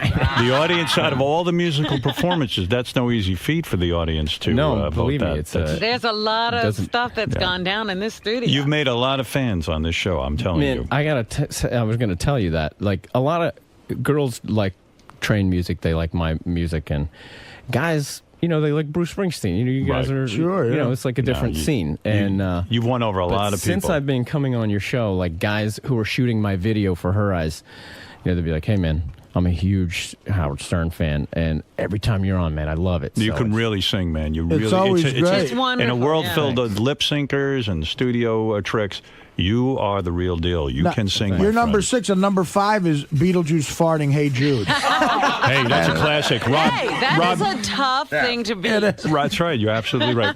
Ralph's on the phone. All right, Ralph, what is it? Hey, now. Hey, what's that giant scar on your chin from? Pat has a scar on his chin. I got in a car accident when I was younger, 17. 17, you had a car accident, and let's face it, lots of chicks dig you with that face. Thank God it wasn't destroyed, right? As a performer, you need to look good. Yeah, I had a big gash. I was with I wasn't wearing a seatbelt. That wasn't cool back then. You went through the windshield? Kinda. Yeah, I kind of did. Lose any teeth? No, I got everything's real. And I didn't want to fix the scar because I felt like a real for like being in that situation. You mean you could get rid of the scar? You could fix it? Probably get plastic surgery, but I don't know. You don't care. I mean, is this a new hairstyle for you? I noticed a spiky kind of hairdo. You should get rid of the scar. Ralph doesn't like it. You haven't gotten rid of the berry, Ralph. Yeah, Ralph, like when you get rid of your berry, and he'll get rid of his scar. Only going on a 2-for-1 deal. Only chicks notice the scar. I think the scar is manly. What are you talking about? Thank you. Well, and that's probably the only manly thing about me, actually. Pat, you've changed your look for this album. Somebody tells me the hair is different. Am I correct or not? Maybe, yeah. I think I just trying to be fresh. I feel like this. Do they hire you as stylist and everything? You're always dressed very rock and roll. Amber's my stylist. She goes out and buys these things. Yeah, she really does. She does a good job. Yeah, I'm performing at an event tonight, and she's shopping for me. It's called the Dream Concert. Yeah. And you're gonna play there tonight. Yeah. Thank God she has taste, because there's nothing that chick would tell me that I would say no to. The dream walking around with an elf outfit on. I don't know. She likes this. I just realized what you said. The Dream Concert, Martin Luther King, as in "I Have a Dream" kind of thing. Yes. Oh, okay. Yeah. It's there's a lot of talent on the show tonight, so I feel pretty honored to have been invited. Who are you going to be there with? I'm going to be there with Aretha Franklin and Stevie Wonder, and there are so many artists. I sat in a room yesterday and listened to Aretha sing. That's got to be something for a singer to sit there. It's weird. You're in the presence of people who have changed many, many people's lives. Chubby gal, right? But good singer. Craig, go ahead. You have the final word. I just wanted to say, Howard, I'm just started listening, but I love the show. But Pat, I wanted to say the best part about this interview was when you talked about playing these small clubs and everything, because that's the best way to connect to your audience, and I think that's the best way to sell CDs is connecting to the audience in these small clubs and not becoming too professional. You know what I mean? Well, please, Pat, don't become too professional. Yeah, God forbid. You're absolutely right, Craig. Pat is a guy dedicated to his craft, and Pat's tour kicks off October 4th in Phoenix. For additional tour dates, go to patmonahan.net, and by all means, get the album Last of Seven. It's in stores today. Pat, thanks. Hey, Pat. Hey. You survived despite not having Amber with you. Yeah, that was a close one. Are you going to bring her next time? Is she ever going to see the studio again? Oh, for sure, yeah. I mean, you know, she's always with me. Today was probably a rare occasion that she wouldn't be. Right. Yeah. I know Howard and Artie certainly missed her, as well as many of the Howard TV subscribers. Oh, I know. I know. Sorry. Fun coming apologies. Down. Either way, though, it was fun to come down and see the whole gang. Yeah, for sure. I mean, you know, that's. I wish I could be on the show permanently. You seem very well versed on all the ins and outs of the show. So. Yeah, well, I'm a fan. You know. Cool. Well, thanks for stopping by, man. Yeah, thank you. There's a hot chick here. I don't know if we don't really have much time, but she's the Miss Howard TV this week. You know, Artie loves this. Here she is. Here's a picture. Away. You want to meet her? Holy shit. Is this the next Mrs. Lang? Who's picking the Miss Howard TVs? They are just the best of... Let me just do my hair. Wait. Seems like there's more and more good-looking chicks on this planet. Wow. Where did they come from? Where is that farm? What farm do you guys come from, all you good-looking girls? Shit. How old a girl are you? I'm 20. You're 20 years old. That's way too young, isn't it? You're 20? Yeah, My I just turned goodness. 20 a couple weeks ago. Practically a baby. You probably even haven't slept with a man yet, right? Actually, no, I haven't slept with a man. You're right. Oh, you You've been sleep with only chicks? sleeping with boys? Only with little boys. Young boys. Nothing wrong with that. Stupid boys. We're all young boys in this room. You need a man. That's These a are good men, picture. baby. Artie, you like her, huh? Oh, my God. Look at that. That's a woman. That's a woman. At 20, have you started menstruating yet? I don't even know if you have. Do you still Fortunately, I wanna, have. Do You you have. still want to go back to Dana, Artie? Huh? What? I'm doing Evil Dave. What? Huh? What? Huh? Dana's great, but unfortunately, she's passed. And this is the future. I'm saying she passed on me, like someone might pass on a script.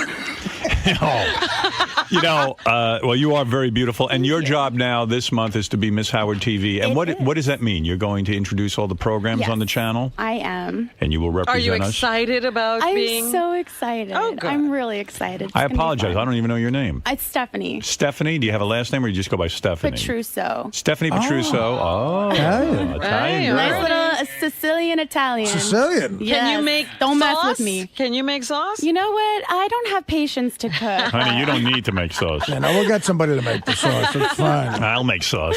Where are you from, Jersey? I'm from Scottsdale, Arizona. My parents are from here.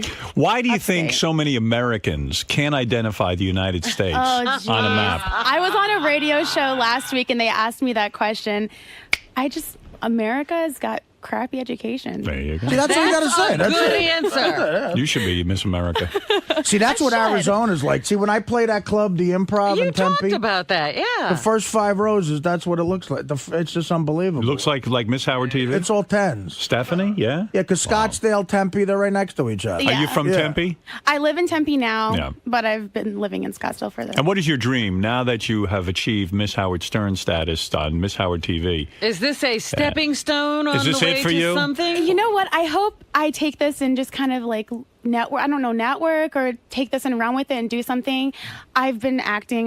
When I was a little girl, I did shows and stuff. Well, I with had a any local luck, agent. you know, a lot of Miss Howard TV's next step is to end up in Pauly Shore's bed. So you never know. You don't want to do that. You don't wanna do that. Okay. Before you know it, you don't know what hit you. Well, Do you have- know, Howard, that smash hit DVD I put out. Yes. You know, it's the Whiskey Talking. You're a huge star. You mean that movie that went Not the to movie. DVD? The film is different. I see. Oh. This is the stand-up DVD. You're talking about the stand-up. I actually taped that at the Improv in Tempe, Arizona. Let's cut to the chase. Just sleep with Artie, will you? Okay. All right. Do you have a boyfriend?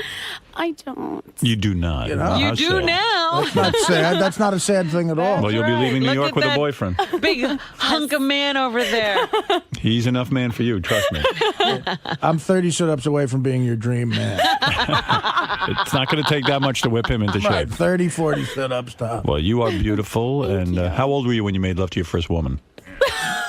You know what? I don't like my own kind. No? No, I'm not a fan of my own kind. Did you lose your virginity very young? I was 17. 17, yes. Was it good? 3 years ago. 3 short years ago. 3 years ago. Wow, you're practically a virgin. A lot of the guys on our staff lost it 3 years ago. Of course, they're 40. Well, you're a very beautiful woman. We are honored. For all you fans out there who are watching Howard TV and subscribing, your new Miss Howard TV, Stephanie, visits us today.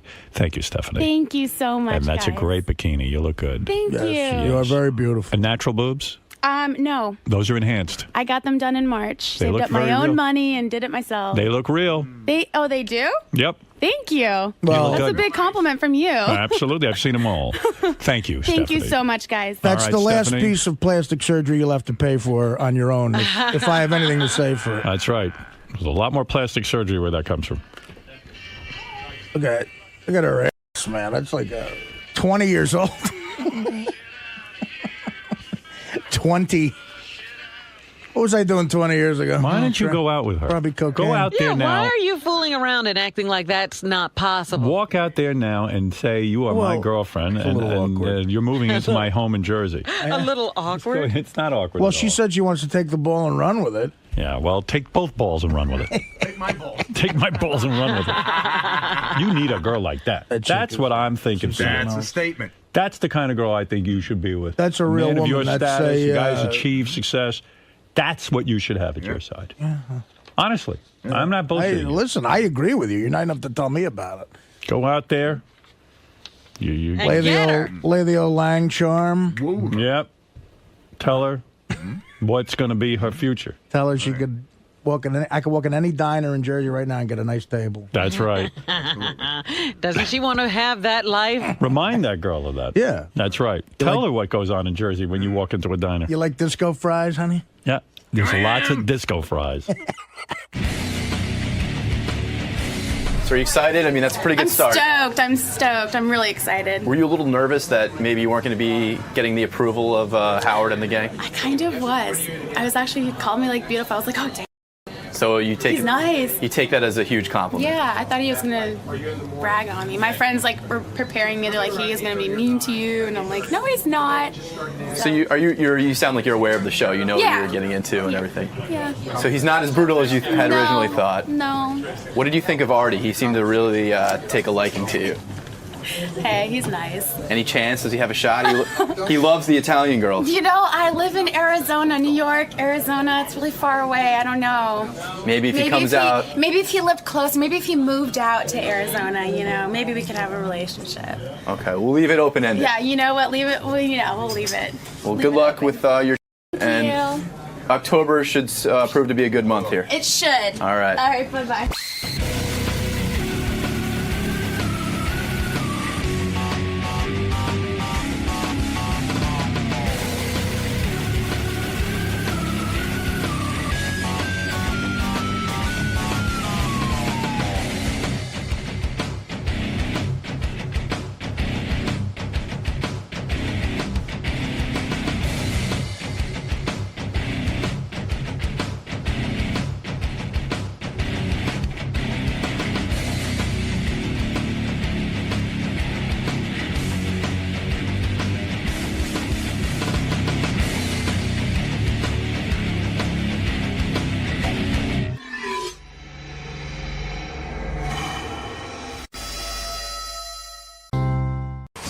King, what's up, brother? Can't do that. You got on a blue t-shirt. Got a little blue shirt. pants in there, huh? You got on a blue t-shirt with a Look blue at you, shirt. you got tits now. Look at you. Hey, he's busting your balls first thing in the morning. What's your problem, That's Ronnie? one thing you never change. He's got tits. You're still a whack Right here, bro. In there. You just think you'll be around long enough to know how to dress. He is a man who is respected. He's a king among certain communities. He is king of all blacks. You look different, too. I mean, what'd you do? Did you lose a little weight? Yeah, I lost a little weight. Oh, Got a little shit. touch up on the nose. This guy is so angry. What is that, Ronnie? Dude, he grew tits. How did he? Hey, let me tell you something. How did he lose weight? Where did he lose weight? He got on a blue t-shirt with a blue shirt. Now, come on. That's his How look, tacky though. is that? He likes to dress. He likes to have his T-shirt and his shirt match. And you're losing more of your hair every day. Stand up and show everybody your boobs. No, listen. Stand up and let everybody see that watch. He's got bigger boobs than the interns. Are you kidding me?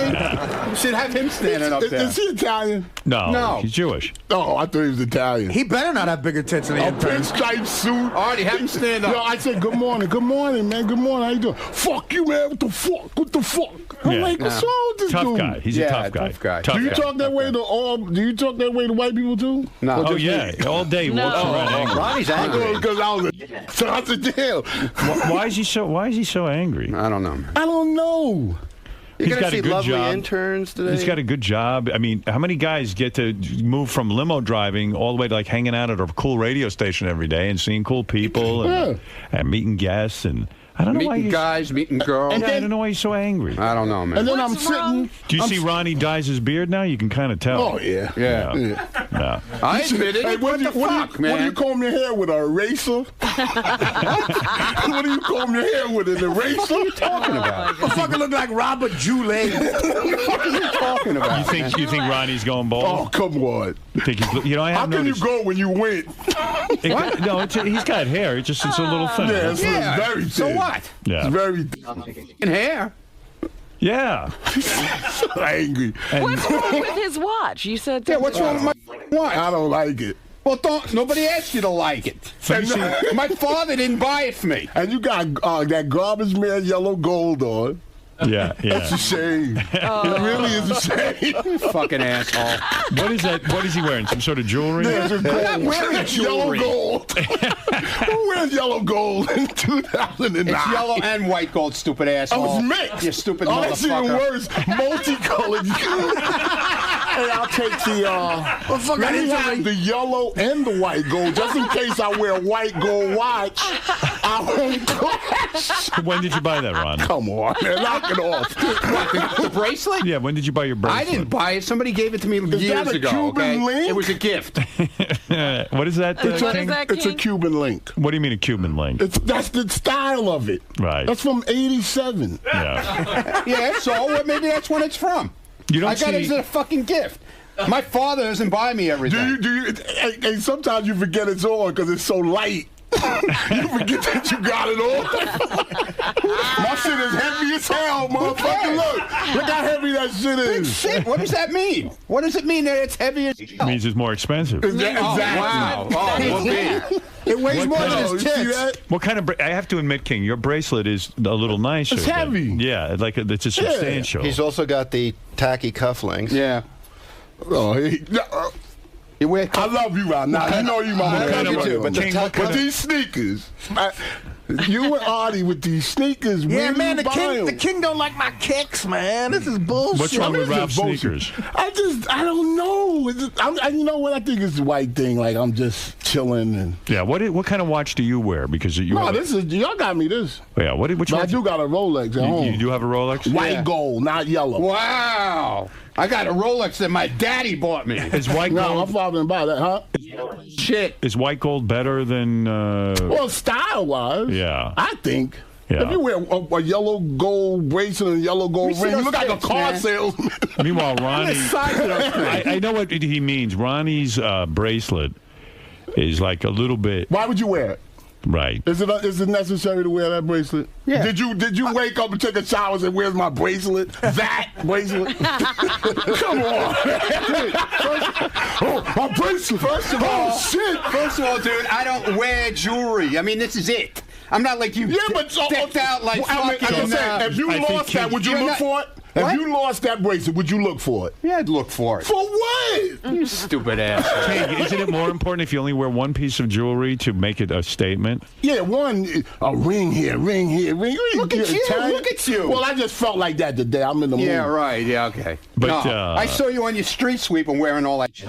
I got the necklace to this. Yeah, and you got mad. I didn't wear it today. You got fucking mad I wheels got on your the street necklace. What is a Today, bracelet, right? King? What is a bracelet like the one Fucking you're It wearing? costs like $1,600. It's not that much money. $1,600. It's not that money. Now, what is a bracelet like Ronnie's cost? Oh.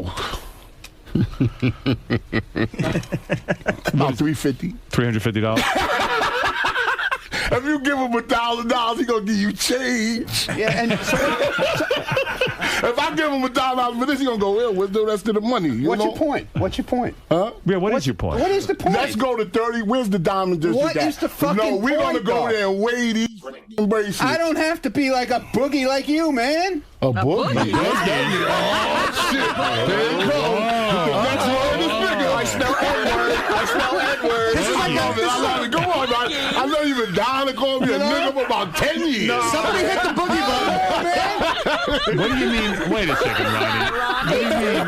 I don't have to be a boogie. Wow. Yeah, that sounds hard. That's What is a boogie? Wow. I don't know. That's like a nigger word. A boogie. That to me is like calling someone the N-word. Nah, man. No, it's not. It's not. It's worse. Where did you get that from? Where did you get that word? Wow. What? Where did you get that word? What I heard it on TV, No, man. yeah, right. Do you mean do you mean a bougie? What? A bougie or a boogie? Bougie. Wow. No, yeah, change it up. Change it up. I'm glad you knew what he was saying. I don't know. I don't know what he's saying. I've never It's such a boogie. I mean, I felt like Ronnie's racism came Yeah, out. my racism came out. Yeah. It sounds like an ethnic slur, whatever it Yeah. is. Boogie Whatever. sounds very bad. Okay. What kind of glasses are those? Oh, here we go. Yeah, what are those I knew glasses? the glasses would Yeah, come. Ronnie's all proud of those come on, glasses. we gotta know this. It got the word on the side, so it must be good, right? So read the word. Can you read? No, you read it. No, You I can't read it. I didn't wear my Gucci. I can't read, man. Let me see your wallet. Let me see what kind of wallet do you have? I don't carry a wallet. What does that say? And it ain't bootleg. Louis Vuitton. Nickel. Keep it real. I keep it real. I keep it real. He sounds like the king of all facts. What'd you get? Louis Vuitton $500, little light change, light, $500. Fuck the recession. That's what your dad gave you the $500 I got Italians in the back putting gave down you the pavers on my $500. driveway, all the way down the end to the garage. Ronnie, you don't have pavers. I don't have pavers. Pavers. You don't Pavers. carry The a white man coming. The I don't Mexicans carry a is doing wallet. Wait their a second. job. You don't carry Ronnie. You don't carry a wallet. No, I don't What, are carry you a a wallet. money clip guy? He got a wallet. He just don't want to pull it out. Just pull out the right Louis. here. Pull out the Pull it Gucci. I don't Pull out have the a Gucci. wallet. What do you use? Money clip? Where's your credit cards and your license? Where are your credit cards? Yeah, money's right here. Howard, in Ronnie's You don't defense, carry credit cards, a license. No. Where's all that No. stuff? in Ronnie's defense, you never know He what don't want to pull that wallet. It's probably I don't have a wallet so old it was leather. It turned to suede. in Ronnie's defense, you never know when a boogie's going to ask for your wallet. Ronnie can always say, I don't have one. Man, this boogie want my wallet. King. In other words. Roll a boogie. You think that Ronnie, even though you don't have to be a millionaire to at least have a few good items, right? I'm not a Is your millionaire. point that Millionaire. you're saying if you're going to buy something, buy one good thing rather than 10 tacky things? and That's it. But make sure you call your father and ask him for the money. No. Bring my father. You know? This. I'm talking about. I mean, you know. Well, if somebody gave you money, what would you buy with it? It's not who gave you the money. It's what you're gonna do with it. I don't know what I buy. I wouldn't go buy that. Buy what? That bracelet. I wouldn't even look at it. I didn't fucking buy it. That's the bracelet they got at the first tray. You know the trays when they go like this. You say, "Let me see that one." Yeah. You got to go over here to see this one. That one is right there. All for everybody see is up one against the red velvet hanging. But in other words, if you got that bracelet that Ronnie's wearing as a gift, you would never wear it. Come you would on, just man. you would just put it away. Or sell it. You know what I'm saying? yeah. Go pawn it. You know what I'm Right. saying? Never pick it up. Right. You would never be caught dead in it. No. Wow. No. Do you think Ronnie's beard looks natural the way? I don't like this beard. It's too heavy. Okay. It's like Eddie Murphy's mustache. All It's right. too heavy. Fuck, got a heavy beard and a light watch. Are we having a fucking pageant, or is it break my fucking balls more? If you know what you should do? I just noticed something about you. Fuck this! I'll walk out of here right now. You know what you should? You should bring your beard lighter to match the top of your. Like if your beard is too heavy, it brings attention to the. Fucking stylist now too. I'm just He's trying to tell help you. you. He's trying to. I you're don't getting need the- his Can I fucking say help. something? Ralph is good with I don't need fashion. his Would you wear a fucking help. blue shirt with a blue T-shirt? Where do you get a blue T-shirt? Where? Where do you Ronnie, buy where'd you blue get your T-shirts? shirt T-shirt? Oh, Seriously. fuck off, At a man. Ranger game. Oh, fuck off. Seriously. And it's perfectly matched. He went up to, he brought the T-shirt up to the shirt place and said, "Yeah, it's a little off, but I get away with it." You crazy. You're a good dude. You're a good dude. You're a good dude. You're a good guy. What kind of suit is that? Okay. What kind of suit is that? Let me see the pocket. What do you mean? Let me see what kind of suit that is. It's right here in the pocket. Flip it out. What does it say? Is it Brook Brothers? No, it says something on the pocket. Macy's. Yeah. What does it say? Oh, okay. What's it say? What's wrong with Macy's? What does it say? They have nice Lauren. It's Ralph Lauren, but it's not that good line because it would say Polo Ralph Lauren. It's not Blue Label. It's not Purple Label. That ain't no couture. That ain't Purple Label. Yeah, okay. Macy's. Take that part out. I don't give a Should take out the label that says Macy's? I don't give a shit, man. And keep the Lauren. Well, listen. Maybe we'll learn something. Maybe I'll help you out. Man, I don't want to be a boogie. I shit. You know how I know you give a fuck? What do I care? Because you went to the trouble of getting your T-shirt to match your shirt. Yeah, but what does that have to do with the inside of my jacket? That's an odd blue. Huh? That's not a regular blue. Maybe he knows something. Who gives a shit if it says Macy's and Ralph Lauren? No, he says Polo. I don't give a fucking shit. You saying he bought the cheap suit? Yeah, how much you get like 3 out to Brooklyn by Coney Island. You get about 5 suits, and they say how many shirts you want with it. So, $439. King, is your point that, in other words, for a few dollars more, he could have had a Polo Ralph Lauren and would look much better on him? Yeah, a few dollars more. How much more? Like not even that much more? Not much more. I mean, that suit probably cost you some change, and you have to take the jacket off sometimes, so somebody is going to look at that label. I don't really give a and people like me, I'm vocal, but some people, maybe a girl or somebody, they quiet. They say, yeah, they're going to look. They really worry. Why is he wearing that? Does it itch you? You walk around scratching with that shit on? You don't think it's man-made fiber? I was brought up around Jewish people. They know fabric. Right. Yeah, they know fabric. They must have just loved you. They taught me all about fabric. I'll bet. Fabric. They must have just loved you. Fabric. Yeah, oh, they love me. Yeah, I'll bet. Oh, they love me. I'll bet. I'll bet they fucking love you. Who do you think gave his father the 500? The Jewish people. So do you? What you're saying is, I think because you're being defensive, Ronnie. I'm learning from. I'm not being defensive. So what I'm learning is, King is saying. Dude, I don't want to hear this. He's saying that bullshit. Maybe that's a man-made fabric and it could be itchy. It's not fucking itchy. It's itchy. Yeah. It's itchy. Okay? I can tell it's itchy. It's not itchy, Paul. You know, and you're just about his age. You know who's a great dresser on TV? Who? Great. Who? The guy on Dancing with the Stars, the middle judge. I don't watch it. You ever watch the I don't watch it. I don't watch it. You ever see them ties? My father said, Lawrence, them was $1,000 ties that man got on. I don't give a shit. But you can tell by looking at it. I don't look at him. I don't care. You're saying he could be more distinguished. Ronnie's busy picking out T-shirts. He got money. Yeah, right. Exactly. He has money. Oh, he has money. You're saying that you're not even. You got saying, a young girlfriend. I know you got money. What do you know what I have? How do you know he has a young girlfriend? What do you know? Huh? How do you know? How do you listen know? to the show. Yeah, you got a young girlfriend. What do you know I have? How you gonna get that? You gotta have money. Hey, listen. Get the fuck out of here. Come on, man. Go away. Knock it off. You're not me. Go back to Boogie I Town. get bitches with no money. You. I'm not you. Believe me, I'm glad I'm not you. Well, I got to tell you, I think Ronnie, in a way, I know King's offering him, but I got to tell you something. You think some of this is He's getting a good guy too. He's a good dude. I think it is getting through, and I think that Nothing's getting through. I'm not listening to him. I think Ronnie will go to the store and look at the post. Because he knew. I'm going when right I said back flip to the fucking pocket. Macy's. Why would you flip the Macy's? Right back You could have kept Macy's. that. You could have kept that hidden, and I would have never knew. You could have just said, "Oh, look, Lauren." I would shut up. I don't give a shit. He did like this. Macy's. Now everything is. What's wrong with Macy's? What do you got against Macy's? Macy's is good, but not for suits. You stupid motherfucker! You go to a goddamn. Go to Barney's. Yeah, go to Barney's. So you get things. My mother took me to Barney's when I was 6 years old, nigga. When I had to wear 2 buttons on the camel head coat, You go to nigga. Barney's. It says Ralph Lauren also. My mother had to wear 2 buttons. Shit, man. The same shit. Oh, I swear. I could call my mother right now. He's right. She knew right. Mr. Barney. Ronnie, you're getting defensive. He's a little bit right. She knew Barney. She did. He was short. What's the difference? My mother, she said, "Oh, hi, Mrs. Barney's. Laws, how are you this morning?" For suits, you go to Barney's. I'm not going to Barney's.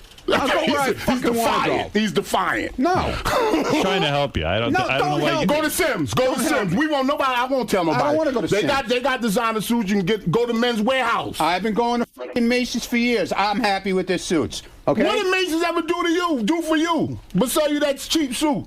You should be mad at Macy's. Why should I be mad at Macy's? Because they sold you that suit. It's not cheap. It's not cheap, you fucking asshole.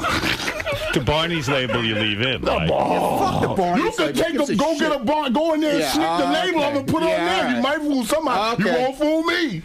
You won't fool me. Yeah, good. For a few more dollars, you could have bought a thermos. Polo shirts with the thing on it. How much did they cost? I mean, they cost like $70, $80. I got 7 of them. Why would you buy a regular shirt when you get a polo shirt? They don't People match are his looking at it. T-shirts. They don't match his T-shirts. Oh, that's it. Who gives a fuck, dude? Can you tell me tomorrow I'm not going to be there? If he has a different colored shirt on, will he have the shirt tomorrow? Are you serious? Every day he comes in, he has a shirt and the matching T-shirt. So let me ask you this. If you're going to a wake, would you wear a black T-shirt with a black shirt? No, I wear a tie. A wake. You don't wear a tie to a wake. Why not? Because you chilling. The tie is for the funeral. Yo, this do how old is do. All right, well, listen. He doesn't go to a wake. He sits shiva. He's Jewish. Wear a turtleneck to a wake. You know how I'm sorry for your King of All loss. Blacks is... turtleneck. I wear turtlenecks, and I wear turtlenecks and I get yelled at. We yelled at him first. Yeah, what the fuck? You didn't have the right one on. That shit was probably like a cow neck. No, it's supposed to be short. Ain't supposed to be all big. No, you stupid fuck. It was crew neck. Oh, it's a mock neck. Yeah. Yeah, you're Italian. Oh, John Gotti again. Yeah, John Gotti. That's exactly what it was. Yeah, mock neck. You were trying to look like John Gotti. I know. I like the look. You mind? Good ball. The king is making fun of John Gotti. Don't even go there, okay? No, I'm just saying, the shirt you were wearing the other day, it looked like some man's old 1920 bathing suit. All right. Okay? Yeah, but it probably We were in the fucking control room looking at your shirt the other day. I don't know. With that the bra strap. Bra straps. With nothing under it. Ralph has very good taste in clothes. Howard has very good taste. Well, we talking about you. Who's bothering you? Am I bothering you? I came in here to be a fucking judge. How many buttons you got on this jacket? You got 3 buttons or 2? You got 3 buttons or 2?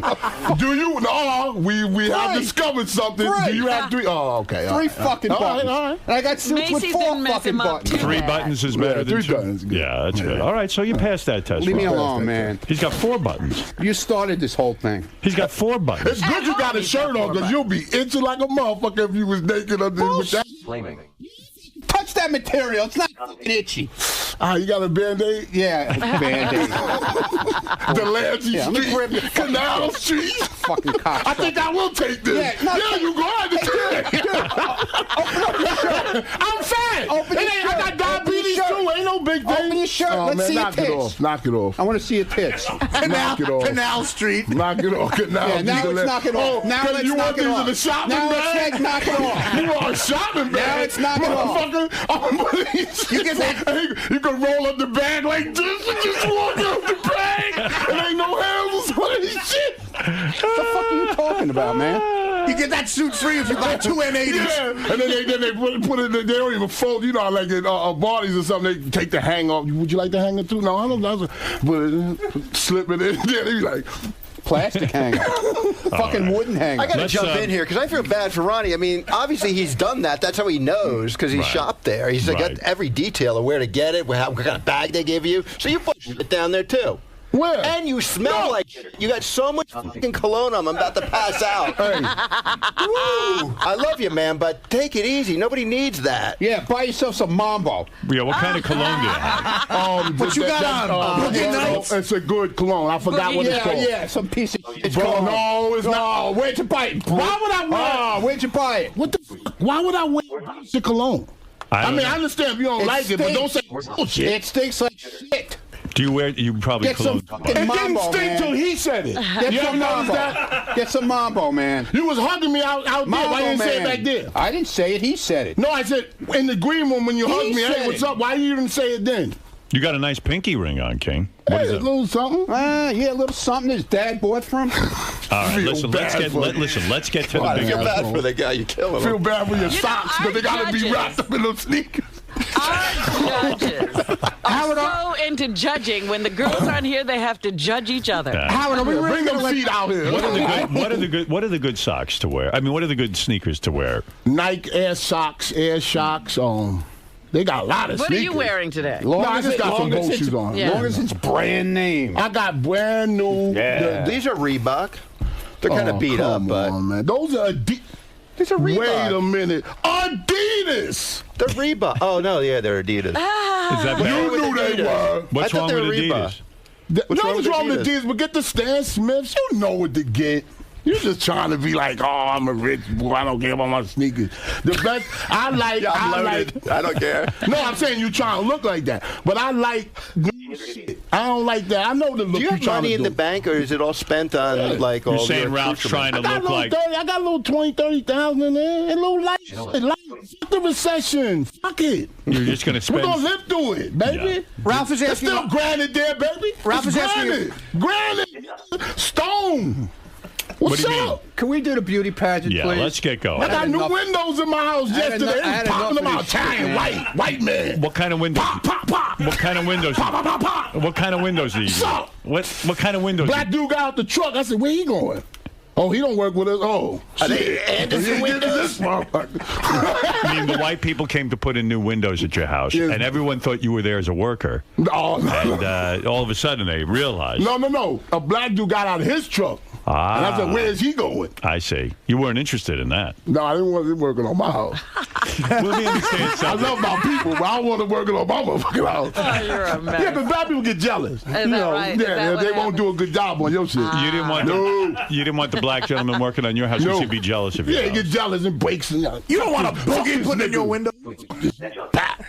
I know how we think. What kind of windows did you get? Alcohol, double hung, so you could clean them. What brand? Window Factory. No, I didn't go to Window. Well, I wouldn't go there. Why not? You got to go. I went to Cucan Lumber. You get Marvin's? Who? Cucan Lumber. All Jews, all white people go there. Fuck is you talking about? It ain't a nigga in the whole town. Shit. I'm riding through that motherfucker like that. What's up? Wait a minute, what town is that? King, what kind of windows do you think Ronnie has? I have Window Factory windows. What kind of windows do you think? Window Factory. Let's call Window Factory. That's who did my windows. That's crazy, yo. Why is that crazy? Because you seen them on the commercial. Anything on the commercial you don't buy. You gotta get shit you know what I'm saying? The underground, the rich shit. I know. Viking, all that Viking shit. Viking shit is dead. You know what the new shit is? Wolf. Get Wolf with the red knobs. You got that? I don't have that, so I ain't gonna front. So about Wolf, Rangers. With the red, That gets him all excited. When they come installing shit, they be like, I think he just meant this grill. Yeah. And they look at it after they install it, they be looking like. I've never seen anybody love expensive stuff more than this guy. He loves name brands. All right, listen, King of all blacks. Would explode. Oh, my Nickelodeon too. Oh, your daughter is working? Yeah, she's gonna be on Nickelodeon. Doing what? She's gonna be on some show. She just went to audition yesterday, and they called us back before we got home, and they said she got it. Wow. He knows everything about faucets and stuff, but nothing about his daughter. Yeah, I know some show or some shit like that. Let me ask you something. If I'm her manager, can I borrow money from her? Yes, you can clean her out. You can take like 50% of her money. Look at Gary Coleman, man. You could do all that. Gary Coleman's parents have tons of money. I just want S550. I want S550. Black. Good. All right, listen.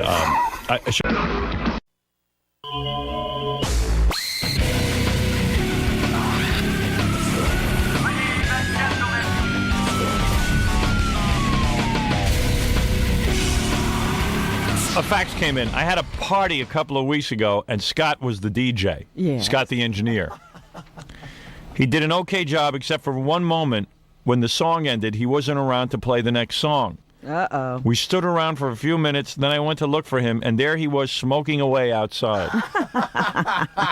I went up to him and said, "What are you doing?" And he looked at me like I was crazy. He then ran in and said something about Howard Stern and played the next song. Can you ask him what he meant when he mentioned your name? Yeah, how does your name come up when he's out on a gig that has nothing to do with this program? P.S. How is it you don't cheat on your wife? How do you hold out? You're the man. No, I'm not. Oh, you are cheating. No, I'm not the man. The man would be cheating. Hey, Scott, do you remember this incident? I don't know what you're talking about. I wasn't listening. It never happens that you, or is it happen so often you can't tell which gig? I don't know this what he's was? talking. No, he wasn't listening to the show. Oh. He was back working. Or smoking, I think. Maybe smoking. What were you at a gig the other night, this guy says, and you the record ran out and they caught you in the parking lot smoking? Whoops. And you came running back in and mentioned Howard Stern? No. Never didn't happen. Never happened. You swear on your child. Yes. What time did you go to bed last night? About 8:30. Your eyes are all bloodshot and they're watering. Really? It could be an allergy. It's the smoke. Oh my God! Because he has a smoke den back there. Allergy. Man, look at that. I'm allergic to air. Yeah, clean air. Seriously. Music the way you like it. Unless I have a nicotine fit. Do you still have that message on your machine? Music the way you like it? Yeah. Can I call it? Yeah. You got to hear this message Scott has for his business. Scott decided a couple of years ago he wanted to go into a side business because he didn't make enough money here. And they were always threatening to fire him. Are you happy you did this? Oh, sure. Good. Look, what's with your voice, man? Is that a radio voice you put on, or is that your voice? That's my voice. It's a monotone. I'm very monotone. Early in the morning, that's what it is. He doesn't move his mouth when he talks. Oh, yeah. So, he wasn't making enough money here because he's like a union guy. And they were always threatening to fire him until he became, aren't you safe now? They don't threaten to fire me. Oh, well, they tell me they're going to fire you, and then I have to go in and fight for you. The threats never got discussed. No, I kept it away from him. I said maybe it'd be best if you didn't tell Scott you were going to fire him. No, they He's were always not nervous enough. no, because in the union, it doesn't matter how good you are. If you're low man on the totem pole, they have to blow you You're out the first. one. Yeah, Mm-hmm. but now you're he's safe, now- right? No, I'm never safe. Oh, really? I'm still low man on the totem pole. Are you really? They've never hired anyone since you? No. I thought that after you're in the union for a while. I'm still low man on the totem pole. Yeah, but the union protects your job, doesn't it? No. No? To a certain degree. Why are all the engineers, all the other engineers protected? There's only Because two. of Scott. Oh. There's only two. Oh, I see. They'd have to fire you first and then fire them. Yeah, they can't fire them. Why can't they fire them and why can they fire you? They're guaranteed. What does that mean? I hate when Scott talks because his voice is so monotone. Can you talk like a normal human being? There's two guaranteed positions in the union. Right. Okay. So why two, not three? That was what was agreed upon. I see. Good agreement. Yeah. We tried for three. Right. They wouldn't go for it. Oh, so there's always two, and no matter how good you do, and if the other two go out and screw up royally, they have to fire you. That's correct. I love unions. Isn't it a wonderful country go we out live in? and knock down the transmitter. Scott will be fired. Can you imagine running a business in America where you can't fire a guy who... The person who's causing you a problem. Right, you can't. I mean, you have no say over it. That's amazing to me. That's the way it is. That's why unions have gone down over the last 10 years. That's why unions have gone down over the last 10 years. In my considered opinion. If I may say so. I could go on McNeil Clever. Call me for crossfire. Crossfire. I could do a show. Crossfire. I could do a show on CNBC. So Scott. Yeah. What you're saying is that your job is vulnerable still. Oh, sure. Okay. I think everybody's is. So anyway, so Scott decided a couple of years ago that he wanted to start the side business. He needed something to fall back on. Yeah, so he was going around moaning. I mean, pissing and moaning every day, like, I gotta get some money to start a disco business. I can only afford a half a pack of cigarettes. He always had money for cigarettes. Never have I seen him without a cigarette. Yeah, right. But he was just like, I'd like to start my own disco business. I'm looking for partners. That wasn't even actually the way it was. Sure, it was. No. What's your recollection? Oh, we could play the what is your the recollection? My recollection is. opinion, what happened?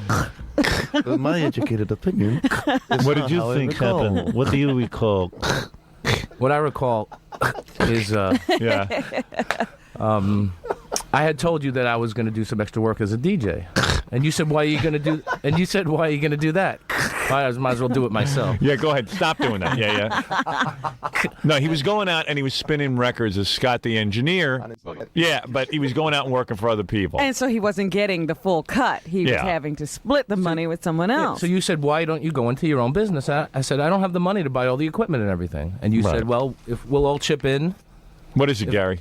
I have another Scott the Engineer story. Oh, okay. What's the story? He sorry about this, Scott, but I'm telling this one because John's stutter will just take too long. Yeah. He did Scott did John's girlfriend's parents' wedding. All right. She's stuttering John's girlfriend's parents' wedding. Yeah, right. Right, go ahead.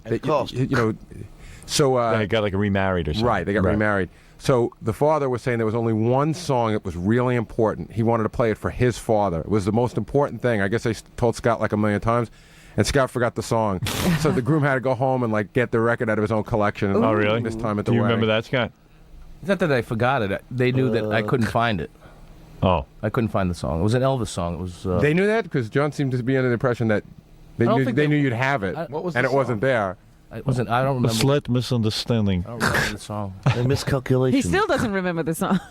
He blocked it out. It was something. You ain't nothing but a hound. Hound cat, I think. It was an obvious song, I remember, but I don't remember the name of it. But Scotty assured them he'd have it. I will have it. I don't have it.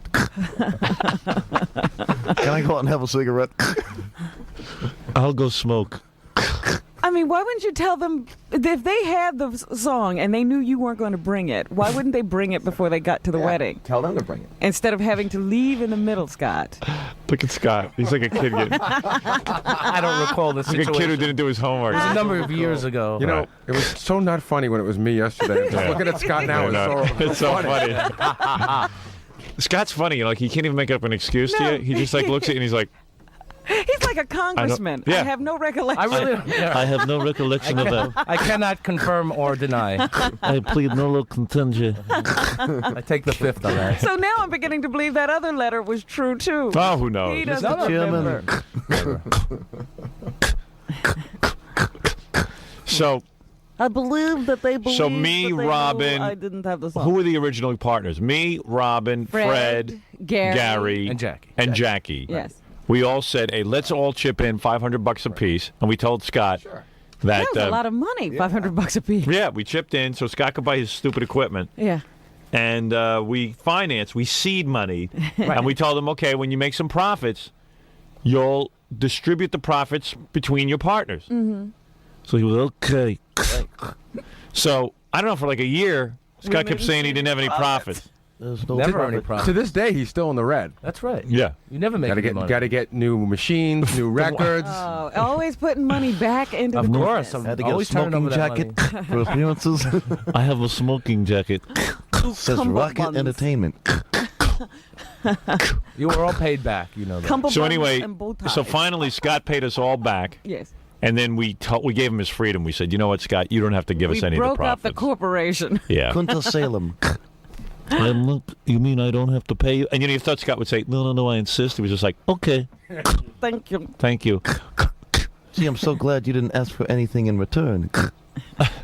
And he's been so grateful ever since. So he started up the big disco business, and he's, of course, gone into advertising. When you call his number, you get a very spiffy... Didn't you hire someone to actually make the message for you, or is it just you? No, it's him. It's just self-produced. Right. I see. If you want, I don't know. I think that Scott's got a newer one on, but Captain Jackson's on the phone. He's got the original message. That's he the one does? where Scott slows his voice down to sound really deep. So it's deeper. I don't even have that one. Captain, can you play that? Yes, good morning. You see, Captain Smart, most of us don't think to save Scott the engineer's recorded messages. Who would ever dream? Oh, I have a message something that he said to me after the message beep, and he yelled at me. Oh, yeah, we should do that one. But first play the message where he goes, "Music, the way." You want it. You want it. This is Rocket Entertainment. The only place to get the music the way you want it. No one's available to take your call right now, so at the sound of the tone, please leave your name, phone number with area code, and any brief message you care to leave. Someone will get back to you as soon as possible. Thanks for calling Rocket Entertainment.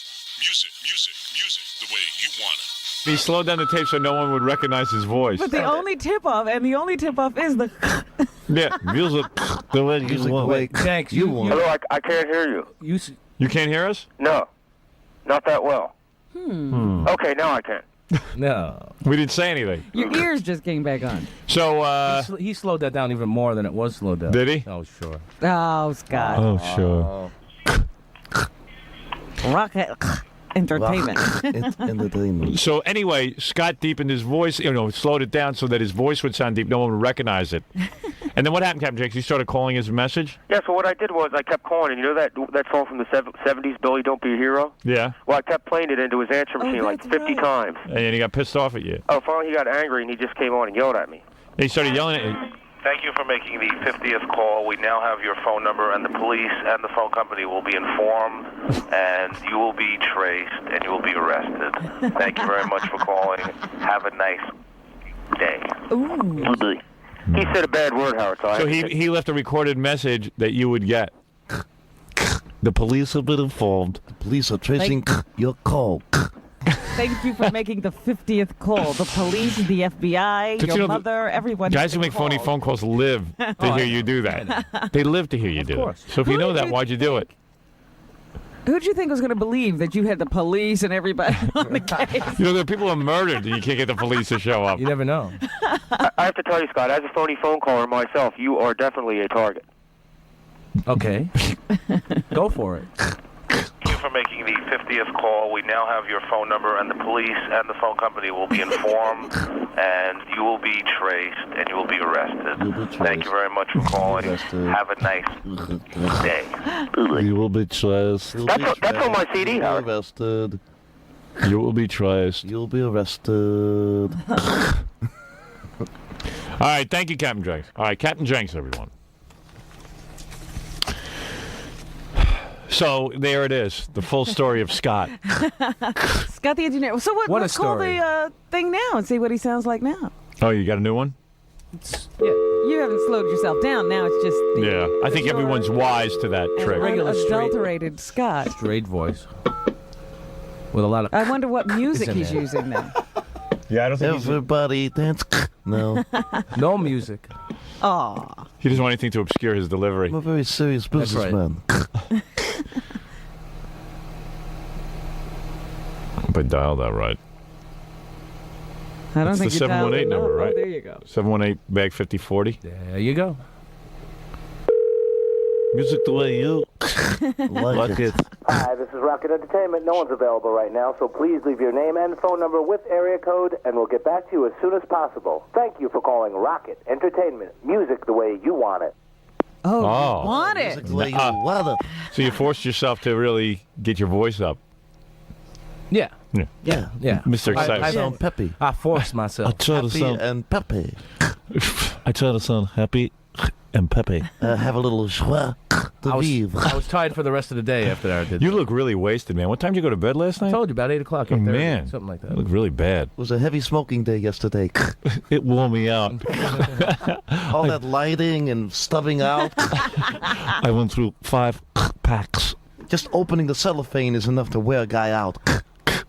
Do you know how much it takes to keep tapping that cigarette to get the ashes off? Tamp it down. Exhausts me. The smoke exhausts me. Blowing smoke rings is hard work. Could you blow smoke rings? When you... No? No. He doesn't have time to play with the smoke. You don't even want to look cool. You I'm just a serious smoker. He just wants to get that nicotine Very in. serious. Yes. I just like to smoke. I don't need to play games. Smoking is very serious to I him. take my smoking seriously.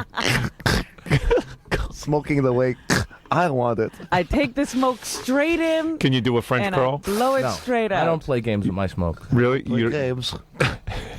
You can't do a French curl? No. I do power hits. You mean Yeah, where you Pull blow your the smoke out of your mouth and you pull it in through your nose? No. I never do that. That's stupid. That would be stupid.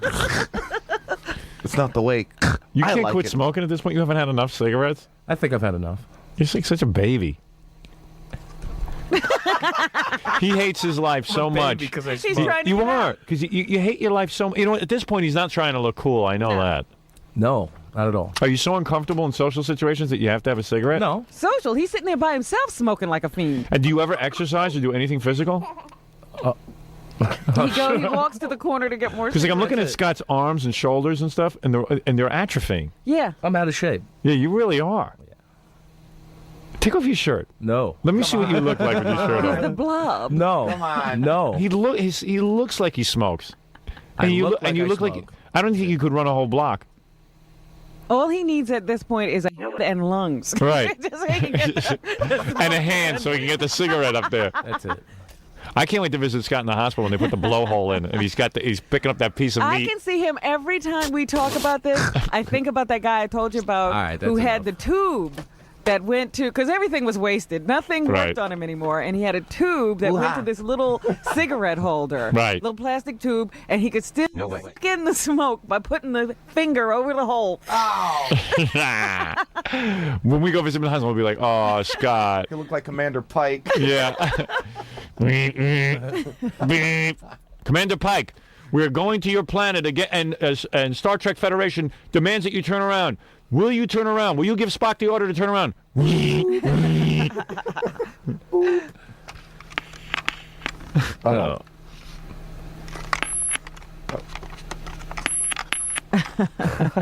Working well. Oh, boy. We need new batteries. Wait, I can fix it. I need a cigarette. Ah, there you go. Commander Pike. Don't upset him. Oh, dear. He's getting upset. Scott, do you want another cigarette? He's shaking his head. I say we're only a year away from that. I don't think we're far. What is it, Gorilla? I was gonna say, like, sometimes I've worked with Scotty before, and like he like brings a tuxedo with him. Yeah. Sometimes he doesn't even go into the bathroom to change. He'll look around, see if no one's there, and he'll change like right behind like his little DJ booth. Yeah, and you've seen him naked? Not naked, but he Superman. had a shirt off, and it was like, whew. Okay. He's really out of shape, huh? Yeah. Yeah. Because he eats like a really unhealthy lunch every day. His arms sag like an old lady. Yeah. What do you eat for lunch? Would you order Chinese food, and what else do you have? Wait, for breakfast every day he has a toasted onion bagel with cream cheese. Really? Just lately, I was eating cereal for a long Yeah, time. he was doing good for a while. He lost weight. Yeah. And then he just gave up again. And then I wonder why. And then When did you notice? a couple of weeks ago he gave up.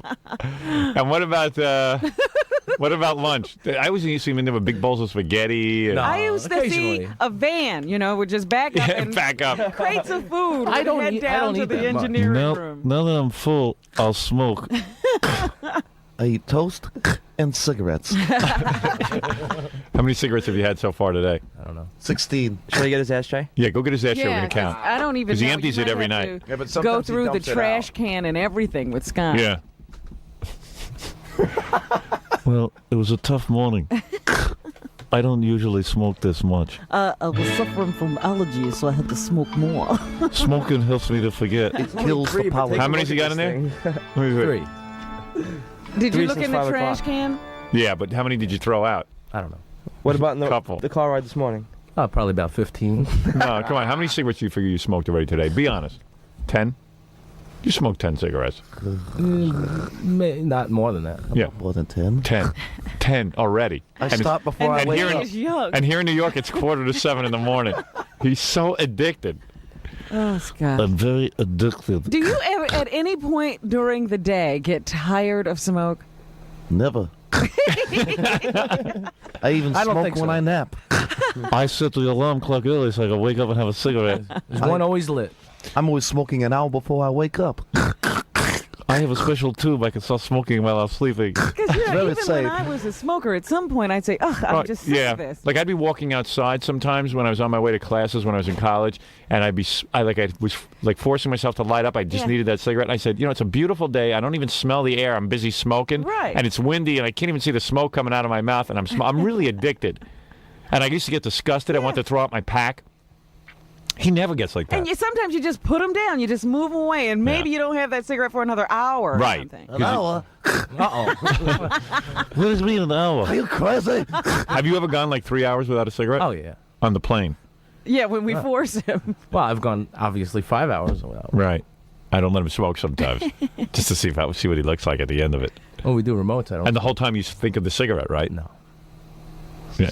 Oh, come on. You remember when they first banned cigarette smoking on airplanes? I know, you went nuts. He threw a fit. And Scott does this weird move. How dare they? When we're at the airport and we're going on a road trip or something, he'll stand there and he smokes right up until the point he gives the woman the ticket. That's right. He's smoking right to the gate. Yeah, like maybe if he just smokes his brains out, right. it'll last him through the plane ride. I start eating cigarettes without lighting them.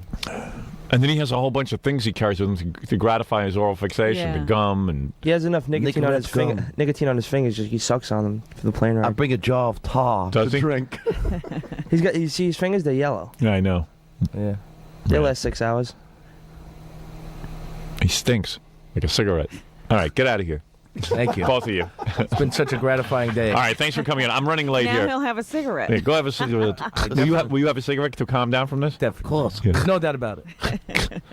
The camera's got to follow. Yeah, the camera's going to follow him to watch him smoke. to watch him light up. Yeah, get that little camera. There we go.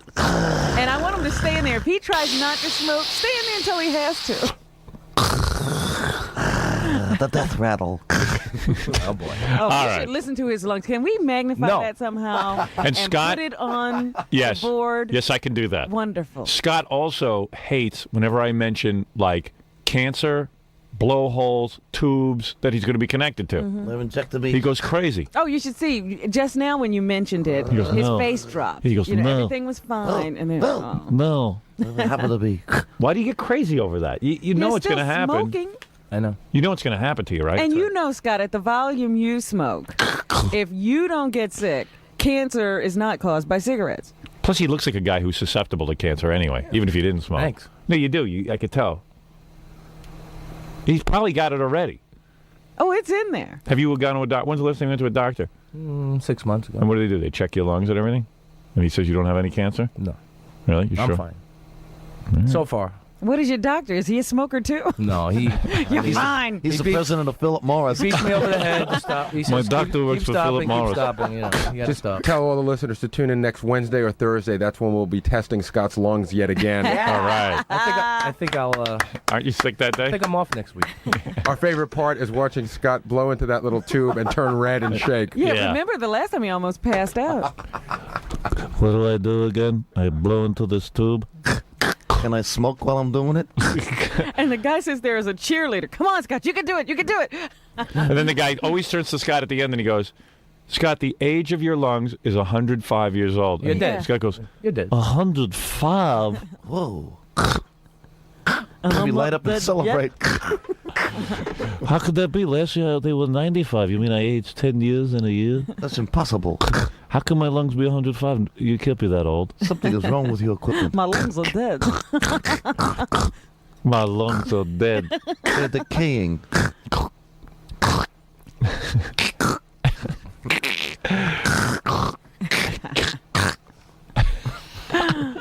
But I want it rigged so we can hear how bad off his lungs are, you know, when he breathes in.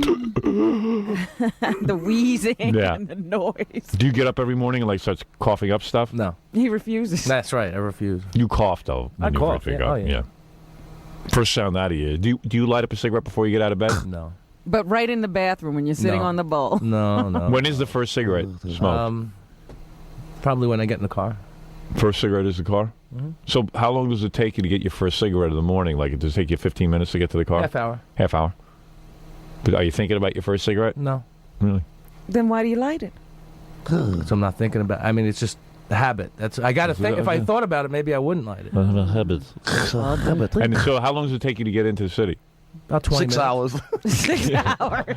20 I gotta minutes? keep smoking. Yeah. So how many cigarettes? I drive around the roundabout. So you have at least 3 cigarettes in the car? No way. I have 2. one. Only one? That's it. And it's 3 feet long. Extra long. Because there's cigarettes away.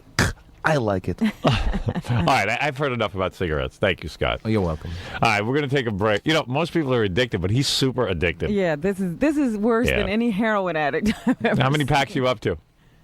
You don't admit it. You don't care if you die. Of course I. No, you don't. Your life isn't all that exciting. Oh, thank you. You have to spin disco records, but I'm not yelling at you. All right, go back there to your miserable life. Thank you. All right. Follow him. Watch him smoke. Okay. Go light up. All right. all right. Want to see me light a cigarette? Yeah. How can you walk out of there and light a cigarette after that? It's easy.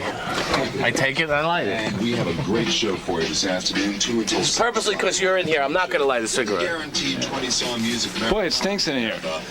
We'll look back. You're a big... Where's that ashtray? Yeah, it's right there. That's not so bad. He's waiting for me. He's waiting for me. He's waiting for me. Here, wait. Here it is. Here it is. See it? See it? I'm not lighting it purposely. Till that camera leaves. Adios.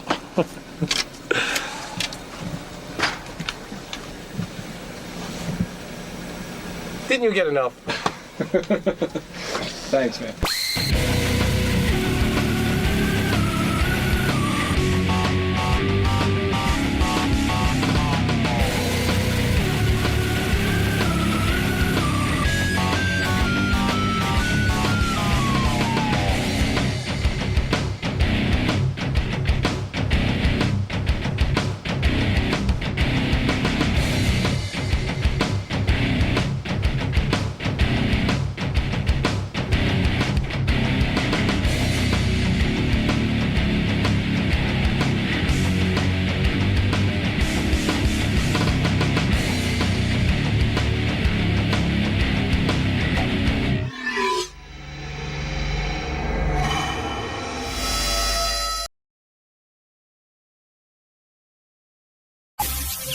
This is the best of the wrap-up show. A recap and behind-the-scenes look with John High and Gary Dell'Abate. The best of the wrap-up show begins now. Hey, it's Gary Dell'Abate, Baba Booey. On Monday's wrap-up show, Sal came in and talked about how he's attracted to Tan Mom, which we thought was odd. He also talked about how Cats in the Cradle makes him cry. Then he cried. And then Benji talked about tasting his own semen, and Ronnie talked about it a little bit too. Very strange day on the wrap-up show. Here's how it went.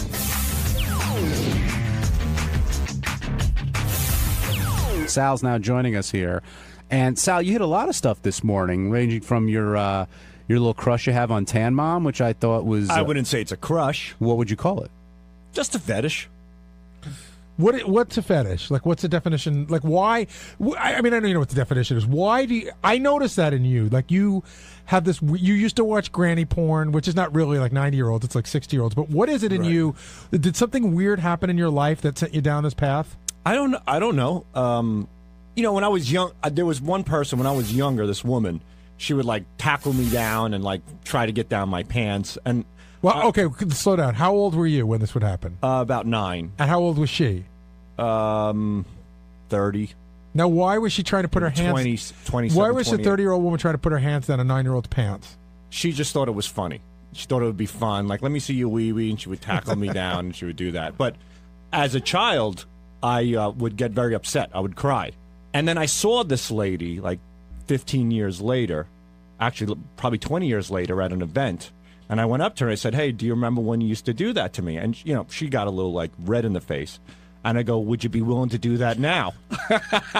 And she thought I was crazy, but I kind of like that. I turned the tables on her, and I put her in an odd predicament. Because if she said yes, nothing would have happened. No, I think something would have. I would have followed you. Because now, even though... Experiment over. The odd thing is that even though I was upset as a child, I now find it hot that she, you know what I mean, that she was going after my penis, which is kind of crazy. But I think you find it, I think adult Sal finds it hot that she would do it to adult Sal. You don't think it's weird that she did that to a little kid and it might have fucked you up a little bit? Yeah, that I think so. But it's technically, if that happened to me, I think I should be turned off by older women, but I'm not. I'm turned on by them. So when I see like Tan Mom, like, she's not necessarily attractive, but like neither is Mick Jagger, but there's something about them that women find attractive. You know, it's their essence, their charisma. She has, I'm turned on by wacky charisma, I guess, for lack of a better term. You know, her mouth's all crooked, she seems drunk or inebriated some of the times. You know, she's posing on a beach with her tits flopping out. To me, that it just says that, hey, this is a wild, crazy girl. I like that old, white, trashy woman that will kind of let you do whatever you want to her and get a kick out of it. If you're attracted to wild, crazy, sort of off-kilter women, why'd you marry a beautiful girl? Because I'm attracted to wild, crazy, off-kilter women for the moment. This is not somebody you want to drag home. Like look at porn stars. I mean, they're willing to stick wiffle ball bats up their ass. You don't want to walk down the aisle with them. Everything has their moment. So these you don't take the circus home with you. You go, you pay the ticket, and you get entertained. So the crazy women are more your fantasy. Fantasy, absolutely. So, tan mom being loose on the beach, a vagina half hanging out, a tits out. It's like, wow, this you can have a lot of fun with this crazy broad, Let's talk about the Long Island psychic. Is it psychic or medium? I want to make sure I get it right. It's the Long Island medium. Teresa Caputo. Medium. The okay. LIM. All right. Sal, you've been pitching her hard for months now. In our writers' meetings, I know you believe, you think she... And you had told me about Westbury Music Fair, how you were like, wow. Like, you were a little skeptical, but after then, you became a believer. That's fair to say? It confirmed it. That I'm a believer. I was on the fence, and when I went to Westbury Music Fair with 3,000 people, the way she would pick out people. I know, if you make a generic comment, somebody died of a heart attack, 3,000 people, somebody's going to stand up. She specifically would point to people and then say how the person died. But I want to ask you a question, and I'm not saying the Long Island psychic does this. In my mind, she's a psychic, okay? Medium. She talks to the dead. A medium. But why... say somebody else did this act, right? Right. Why wouldn't... What makes you so sure that there aren't plants in the audience? There could be. There really could be. But I think that if she were to come on the air and she were to do some reads, or if you were to meet her personally, let's say your family members were to meet her personally, Gary... I think that possibly she would turn believers into some of us. But wait a second, you said the second part that she could make me a believer, but you didn't answer the first part, which is what you're just. It's a leap of faith for you to believe that it's all real. No, I'm confident that it's real. But why? Why are you so confident? Did you believe in psychics before or mediums? I did. As a kid, I would always watch George Anderson, which was on Channel 6. I would follow Jackie's comedy show, and he would scribble on a pad. And I went to see him. Hello? I went to see him, and it didn't turn out that well. Mm-hmm. And then I believed someone in John Edwards, and then I saw that whole special where, they were miking the audience, and then it turned me off. So I believe these people have somewhat of a gift, but I think that Teresa has the ability to really, she has an extraordinary gift where she's able to fine-tune it. And don't all the psychics fine-tune it? Don't they all? When John Edwards had that show, didn't he know things that only he could know? Yeah, I guess what makes her different than anybody else who is a psychic or medium? I can't really put my finger on it. There's just something about her that I think is quite fascinating. And again, being that I saw her live at Westbury Music Fair and what she pulled off was just like, it's just one of those things. It's a phenomenon. You really can't explain it. And Howard, Howard told you, no more Long Island medium. She's not going to be on. We're done. That I got. But I've always I listen to Howard. He's made me a believer in a lot of things. Like he's changed my point of view on certain things. But this is something where I'd like to do just the opposite. I'd like to make Howard a believer in possibly this. See, but you're not interested in investigating whether what Howard's saying may or may not be true. You're so sure it's true. You want Howard to understand it. I would love for Howard to say, "Wow, this." I don't have an explanation for this. I'd love to put Howard in that situation. I didn't know that Cats in the Cradle was your Achilles heel there when it came to crying.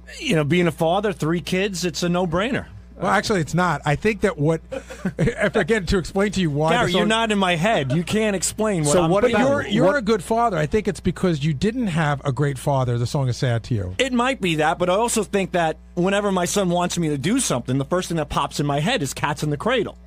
And I'm thinking I better do this because I don't want to be at a point in my life where I'm going to regret not sharing those special moments with my son. Like someone you know really well. Like my dad, right. That I get it. But I look at it's just a sad thing. The whole thing is What horrible. specific part of the song gets to you?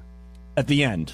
The keys. When the kid has no time for his dad? Right. When he's old and decrepit? Right. I don't want to talk about it. You were getting emotional. No, because there would be nothing worse for a father to hear his son saying, I don't have time for you. It's just horrible. It's just horrible. Wait, are you talking about the part where he says he grew up just like him and he makes that... Yeah, his father's... Right. And I never... I don't want to talk about it.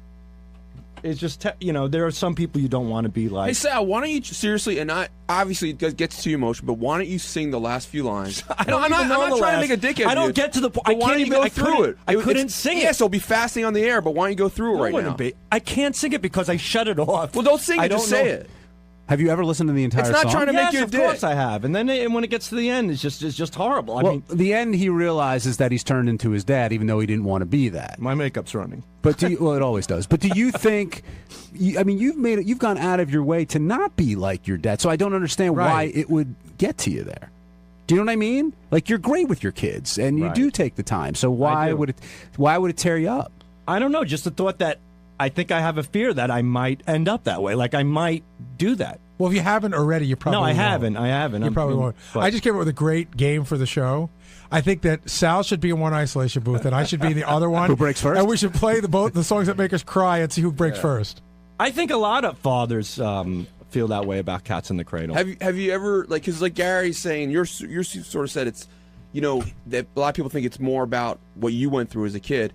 Have you ever talked to your dad about it at all? No, there's no talk. That's not happening. Not happening at all. I went to a therapist, and he brought up all the father stuff, and you know what? I even bailed on therapy. But why? Because I just didn't want to go there. I felt like I was just digging into a barrel, and all the gunk was coming back up. I think that's what they do, and then you're supposed to clean the barrel. And I dumped the barrel and I threw it in the river. Well, that's supposed to be healthy, though, because you get it out and you confront it, and then you can kind of deal with it. Right. I think I deal with it now. I get along great with my dad. I've forgiven my father, and that's it. But here's the thing that's weird that a therapist would talk to you about. You're forgiving your father, but your father has no idea what you've forgiven him for. Yeah, we'll leave it at that. Did it happen the first time you heard the song? Like at what point did it click in? As my children got older and as I got more involved in their activities, like my son with football, my other son is a drummer, stuff like that, and when that's primarily it. As my children are growing and as I'm with them and involved with them, now when the song comes on, it affects me. When your dad sees what you do now, I mean, how successful you've become, I'm sure he's proud of you. He's told you that, right? Yeah, he's definitely proud of me. There's been a little, backlash here and there. He was at a wedding, and my cousin's a comedian, so he goes, Sal right now, he's in Las Vegas doing comedy. Well, what are you doing? Like, he says that to my cousin. Right. He goes, oh, yeah, your big shot son who just last week kissed another man's asshole on the air for 20 million people to hear. So my dad kind of was like, walked away. Well, and I was proud of my cousin. I'm like, good. Yeah, why would you do that? You're prodding somebody. Right. If you're going to be contentious, you got to be willing to take the shit. Right. I learned that the hard way in this show, that's for sure. But but for the most part, yeah, my dad's very proud. A little bit too proud. Everywhere I go, I'm like, Dad, please trust me on this. How come there's no Sal the Stockbroker wine available? He wants to open up Sal the Stockbroker restaurant. And what would I get there? I don't know. I have no idea. But he goes like, we should open a restaurant called Sal the Stock. I go, that's ridiculous. I think that was an episode of The Honeymooners. Really? Yes. Probably. Would you do that? No, not Sal the Stockbrokers. I know you love to cook. Your father loves food. I mean, that could make sense. He says it to my son. We're on a cruise. He goes, Antonio, what would you name a restaurant if we opened it up? And Antonio goes, how about Antonio's? And he goes, no, you idiot. Sal the Stockbrokers. And I'm like, Dad, it's your grandchild. And I turn to him. I go, it'll be called Antonio's. But no, I'm not going to name something Sal the Stockbrokers. But that example shows you're a good dad. Well, I try to be, yeah, in that sense. But yeah, I am. All right, I know that part. It's stuff that I grew up with is a little different. That's all. But maybe it's a combination of what Gary said, the way I grew up versus the father that I want. I feel for you though. When you tell, I've had a lot of conversations with Sal off the air with his family stories, and I feel for him. He took a lot of shit. Yeah, but it's all good. It makes you who you are. Yeah, that's a great thing to not deal with it. Yeah. I had a guy who used to work for me used to say the same thing. My father made me that way, right? That's why I'm as good as I am. My dad helped me out by yelling at me. Well, for some people, it's too painful to confront. It's easier not to go there to get through the day. I get that. Yeah, it's fine. All right, Benji, let's talk about getting through your day. Today, you revealed to Howard that you tasted your own cum, and Howard thought you were out of your mind. Well, what I've said was, which I think most guys have probably done out of curiosity, is I put my tongue against it out of curiosity because I know girls eat it and saw what the taste was. I would find it disgusting also if I think about it. That would be tasting it, but was there anybody? No. I said I put my tongue against it. The same. Against probably. what? Have you ever put your tongue against your arm when you're sweating? Yes. So you put your tongue against your dick? No, yes. No, I'm not getting I'm it. incredibly flexible. I don't know. You put your tongue against what? My guess is you probably jerked off. I did this thing where you rub your penis, Right. and then you orgasm, Right. And I had ejaculate, Right. and an ejaculate was on my hand. Got it. And I was curious, like, because I know women taste it, so I put my tongue against it just to see what it was like. Yes, if I ate it, it would be So disgusting. you licked your own cum without moving your tongue.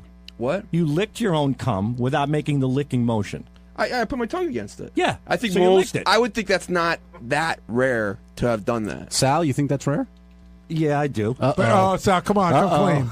Literally. I can't follow Benji's story. But you have a story. It's just the same. It literally is, word for word. The odd thing is, like Benji says, it's not rare. The same thing happened to me. I was curious. I just gave it a little dab with my tongue. I was 15 years old. I was at my grandfather's house, and he makes his homemade wine, so I was drinking one day, and I was 15. At that time, I was jerking off like a wild monkey, and I was in the bathroom. I jacked off again, and I was drunk. I'm like, let me give it a little, just let me see what this is all about, and I gave it a little taste. That was it. How would you What's weird is describe when the it's Sal and I've done it for each other. How would you describe the taste? I really don't remember.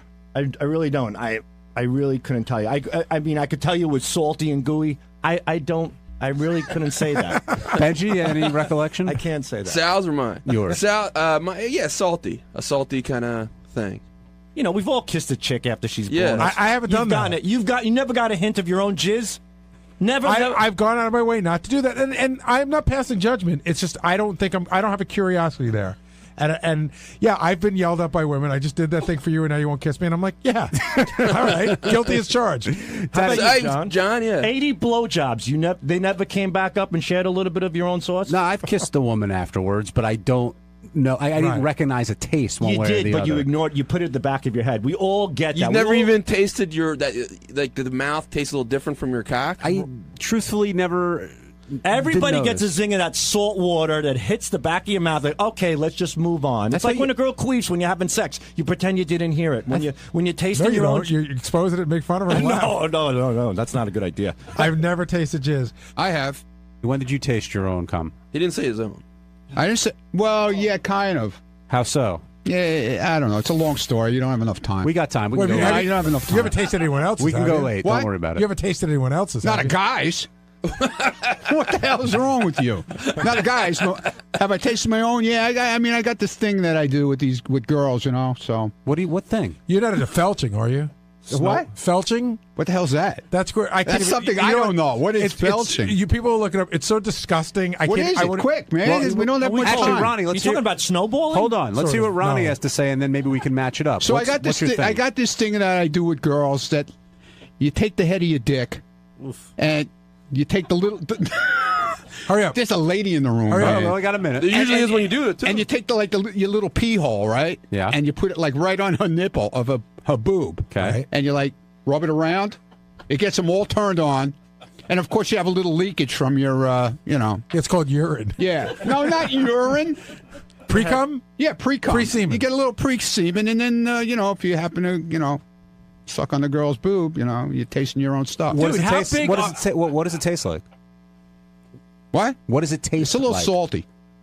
Is it like bitter or you No, don't it's a mind? little salty. Okay, sorry. What are you gonna say? It's like salt water, How kind of. big is your dick hole that you could No, wrap it around a nipple? No, you don't wrap it around it. I'm thinking like a largemouth Idiot. bass. Your Idiot. cock must look like a fish. You don't wrap it around it, idiot. You poke the nipple through your dick hole. You Yeah, poke. well, as much as you can. I'm not saying you wrap it around it. I think you stick in the dick hole right into the Yeah, nipple. what do you think? It's like a pencil eraser you stick in there? All right, we gotta go. All right, and with that, we're going to wrap up this edition of the Wrap Up Show.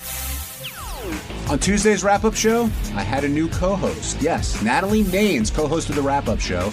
We talked about Gary, we talked about her performance, we talked about a lot of stuff, and Natalie has a lot of opinions. Enjoy.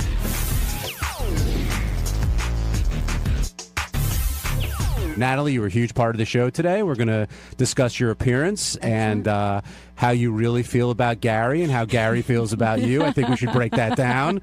And, of course, how you feel about Howard, who I know you love. Yes. Howard is not looking forward to his trip to Chicago. And with AGT, it's wearing him down, it seems. And, he's got that and the Vegas week and a couple other things before things kick in at Radio City. And sometimes Howard complains about doing something, but then he gets there and he's okay. He always makes the best of it. Right. But could you sense that he was a little, worn down or wary of what he has going on this week? Well, he always complains when he has to travel and fly. But I asked him if he was liking the show less this year. And he said no, just the schedule. He regrets not having his time off. And I regret these 2-day weeks. Yeah, I know you do. I think he misses, and yes, don't call in and say, Howard's getting paid very well to do AGT. We all know that. But when you're doing this show, and then during the off time, you're doing AGT, you're not leaving a lot of time for you. And Howard doesn't, for me specifically, really. Yeah, for Natalie, exactly. That's everyone's problem. But Howard, what was I going to say? Shoot. Howard, crap, it left my mind. I'm sorry. We're talking about something brilliant, I'm sure. His vacation time, if you will. Oh, yes. And I was just going to say, Howard doesn't need the money. He did it because he loves the show and he loves that. But I don't think he likes being pulled 2 different directions, which I can relate to. I agree with you there. Yeah, too much. Gary knows that Beth doesn't want to sleep with him, which we learned in that game. Howard reassured Gary that she doesn't want to sleep. But I don't think Gary was under any false I missed the pretense game because I was probably traveling here. What was the game? It's who would your wife bang and who would be the least likely to bang on staff. And they Beth asked played, Beth. and Beth said Gary was the one she would bang. Really? And who did she pick tonight? Sal. Sal was the least likely. But Beth then said she was just doing it. Like, she doesn't really want to bang anybody here. Right. Well, I got it. And You got to answer the question. Yeah. How do you answer that question? Who on the staff would I bang? Uh-huh. Let's see. But it can't be Lisa G because she's a girl. You got to just I have to bang one of the guys? Yeah. Well, Teddy's kind of cute. Okay. I think. Look, everybody knows it would be Gary. I mean, that's no surprise to right. anyone, Well, you right? guys are already banging. Yeah. But outside of Gary, who would be the next? It would be Teddy? Yeah, probably Teddy. And who would be the worst? The least likely to bang? That's coming in tough. right now. No. Maybe, that's a tough call. I'd have to really think about that. Come on, John. No, I'm the giving you an audience is answer. waiting for you I'm sure to it changes ask Natalie who she would do. I'm getting to Natalie. Oh, Jason. Thank you, Teddy. Definitely Jason. Jason, who Same would question be to the you last? now, Natalie. Huh. And don't say Howard because that's a cop Howard out. will be out. Okay. I'm going to go with Gary. Just kidding. I'm going to go with Will. Will's a cutie pie. You like Will? Yeah. Hate to be typical. Yeah. But Will's a cutie That's pie. everyone's answer. That's why I said Teddy instead of Will. Sorry. Least and then likely? least. Be honest. Oh, I will be. I'll go with Sal too. Sal's handsome, but only because he's just so creepy and just seems so fucked up as far as his view on women and stuff. I couldn't enjoy myself. Let's go with Celebrity Superfan, which I listened to and I really enjoyed. I think you and Probst do a great job, and it was a good panel. He does a really good job for not listening to the show, don't you think? No, I know Probst is a big fan, and He is. and I was surprised with the Pieces of Vinyl thing because he did watch our show, so that kind of threw me a little bit. But that being said, you feel like not everyone. Now, look, you're a unique super fan. You could A take freak, on. you can say it. No, you could take on the regular super fans and hold your own. I think, I could be on the regular Superfan roundtable. But you say Andy Richter, who I thought was fantastic on Celebrity Superfan, Yeah. really knows it. You could tell when people listen to the show Yeah. 6 to 10, 30, or however long it goes, right? He knew everything, absolutely. And Krista Miller listens all the time as well. And then who was the other one? Danny Zucker? Danny Zucker seemed to be for real. And I thought Jason Alexander, he had to leave early, but I thought he was good. I thought he was good on the show. He was knowledgeable, but not about current stuff. So he was going back to the old stuff. Yeah, I don't know how much of a listener he is. And you're saying I know. Knoxville is a poser or is not a poser? Let's get this straight. I actually wasn't clear. He did give me the blank stare on Pieces of Vinyl. He didn't know Pieces of Vinyl. So Mhm. I'm going to have to go poser. Wow. But That'll- cute poser. That makes it okay. Yeah. I'm trying to think who else. We're forgetting. Oh, Cordry. Cordry's a... He seemed like a true fan as well. And I think you've talked about this with Howard before, though. But when you meet somebody and you find out they're really a Howard fan, they go up like 100 notches in your eyes, right? Absolutely. Well, we're just going to have something to talk about, which is fantastic. I never go out, but I go to that Jimmy Kimmel party every year Yeah. because that's my peeps. And how was the Kimmel party this It's go around? fun because we all talk Howard and everybody knows everybody because of that. And it's just fun. Yeah, You walk in and know you're on the same ground, whatever that term is. Now I feel like JD. Common ground? Common ground. There you go. Thank you. And how deep do the conversations go? I mean, you could talk anything. Like, can you tell when people are like, yeah, they like Howard, but they really don't know the show, versus somebody who can, break down Benji's Vortex, for example? I think I'm just drawn to the people I know are already super fans, so that's kind of who I go talk to. Ryan Philippe, and he's cute Another as well. cute But one. There seems to be a pattern here, Natalie. Do you talk to any ugly super fans? Let me see. Yeah, I talked to a couple. Okay, just checking. What's the approach with Howard, though, at that party? Is everyone kind of stepping back, or does anybody, move everyone out of the way to go talk to him? I don't know. I am just sort of excited to be in the environment with a bunch of super fans, but Howard, I heard him complaining about the party and that he does, first of all, his timeline, he spent 30, 45 minutes talking to everyone. He was there for 9 hours, I think, after that recap. But he complained about it. But I have to say, what nobody pointed out is Howard and Beth are standing at the entrance of Jimmy's house, greeting everyone. It was like a wedding reception. So to say he got stuck outside, that's kind of where he placed himself. I see. Because he is a very gracious guy, and he is, I'm sure thankful, or just at least gracious, that Jimmy threw him this party. But they do stand there like the welcoming committee. So for me, I just felt like I had about a minute, and then my job was to just go inside. So I felt like I was following the protocol. But I guess he talked to other people longer. But I'm just excited. I don't want to be on Howard's radar to talk about from the party. So I kind of say hi and be all nice, and then I go talk to everyone else. Now, somebody else at the party this year was Gary. With Mary. That's right. Let's talk about Gary for a second, because he's not here, and then when he comes in, the best time to talk about Of course, but I can't tell. I know you like breaking Gary's balls, no doubt about it. But I can't tell if there's something more there or not. That's the weird thing on the show. You can tell when someone's kind of getting in your face, just because you want that reaction. But then sometimes it's like, no, I really do think you should be doing this, this, and this. How do you really feel? Well, I like Gary fine, but what I say about the things that bug me are real. But there's things about my husband that bug me. That doesn't mean I don't like him. Gary likes to just put a big blanket on the whole thing. She doesn't like me, and just dismiss what I'm saying. But no, I like Gary fine. How do you think he feels about you? I think he probably doesn't like me. And do you care? Does that bother you? Yes, I care. I want Gary to like me, but I won't lose sleep over it.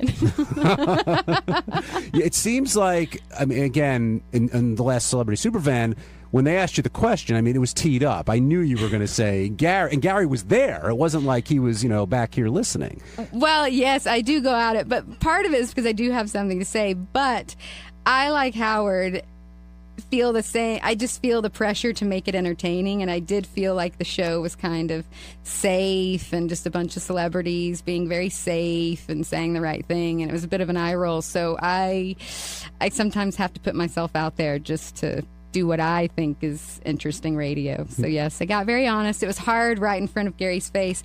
And then after the fact, I realized, oh, shit, that's Mary on the couch. And I felt bad. But then I decided, if I had recognized that was Mary before then, I would have got her on the mic and asked her if Gary's like that at home, and if she feels like he listens to her. And when you were criticizing Gary today, Howard jumped right in. He wasn't exactly disagreeing with you. Well, that's the funny thing, too. Howard has been making fun of Gary for years and years and years and years and years. But he has lots of lead time on me. I walked in and you're saying making that. Up for a long but why? Well, do we really? Do you want me to go through the reasons that he makes fun of you? No, but you were saying he makes fun of me, which I'm aware of. Right, but I'm saying it doesn't seem to bother you. You still. Well, he pays me. Right, that helps. I've got $1. You do it for free. But Natalie was saying, like her husband, she'll pick on him sometimes if she feels like he's out of line, or Well, he's married to her. He has to take her shit.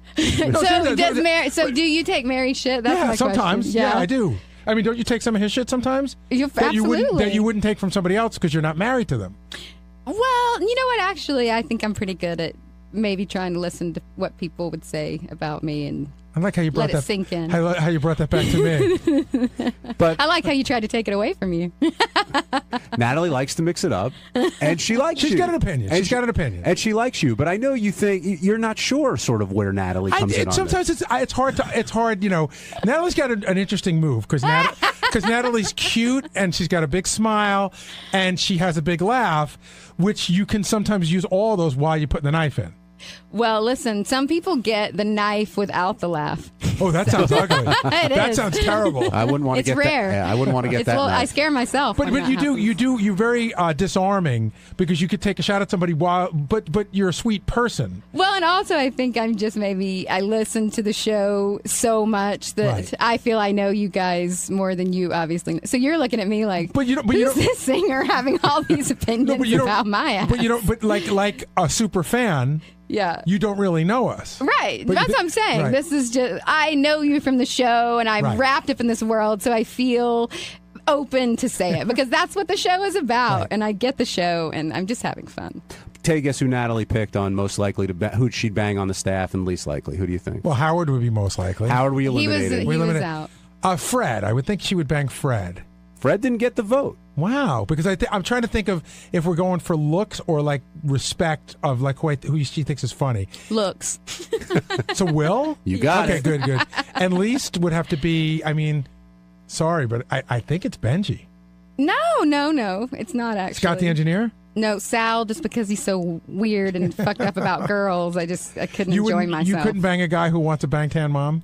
I couldn't bang a guy who wants to fuck a girl, have the I'll never forget, this was years ago. Sal said his dream was to fuck a girl and then for the power to go out, and he kicks her out of his house naked on the front steps with I don't know what electricity had to do with Wow. it, but the power had to go out apparently for her to have to leave, and that was just so angry. It's so fucked up. You missed I don't know if you heard the other day, but Sal talked about he likes a woman who wants to be humiliated. So humiliating a woman is not good. But if a woman wants to be choked and spit on, that's awesome. Right. I did hear that, of course. Now, whose sexual antics do you sort of like, dislike, whatever it might be? You talked about Sal's a little bit. We understand. Lately, you've getting a lot of stories from Ronnie Mund about his sexual expertise. I love listening to Ronnie. What do you think? Is Ronnie a pro? Does he know what he's doing there? I have no idea. Or you're completely put off by what he has to say? I'm taking his word for it, but I just love listening to Ronnie and picturing my grandfather because Ronnie is a grandfather. He is. And oh my God, I've never met a grandfather like it. Ronnie is one of a kind. He is. When you come out of the studio, Natalie, when you're done and you have to go talk to Lisa, It's hard. awkward, totally phony, partially phony. No, who? Both of you. No, she's not phony. She seems a little pissed at me, but listen, again, it's not the same as with Gary. My stuff towards Lisa G is probably a little more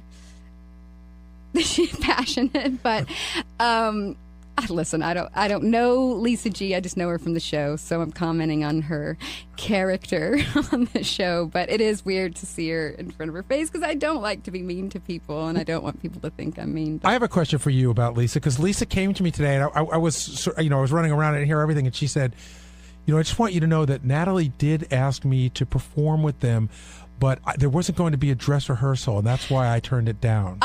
That's not my problem.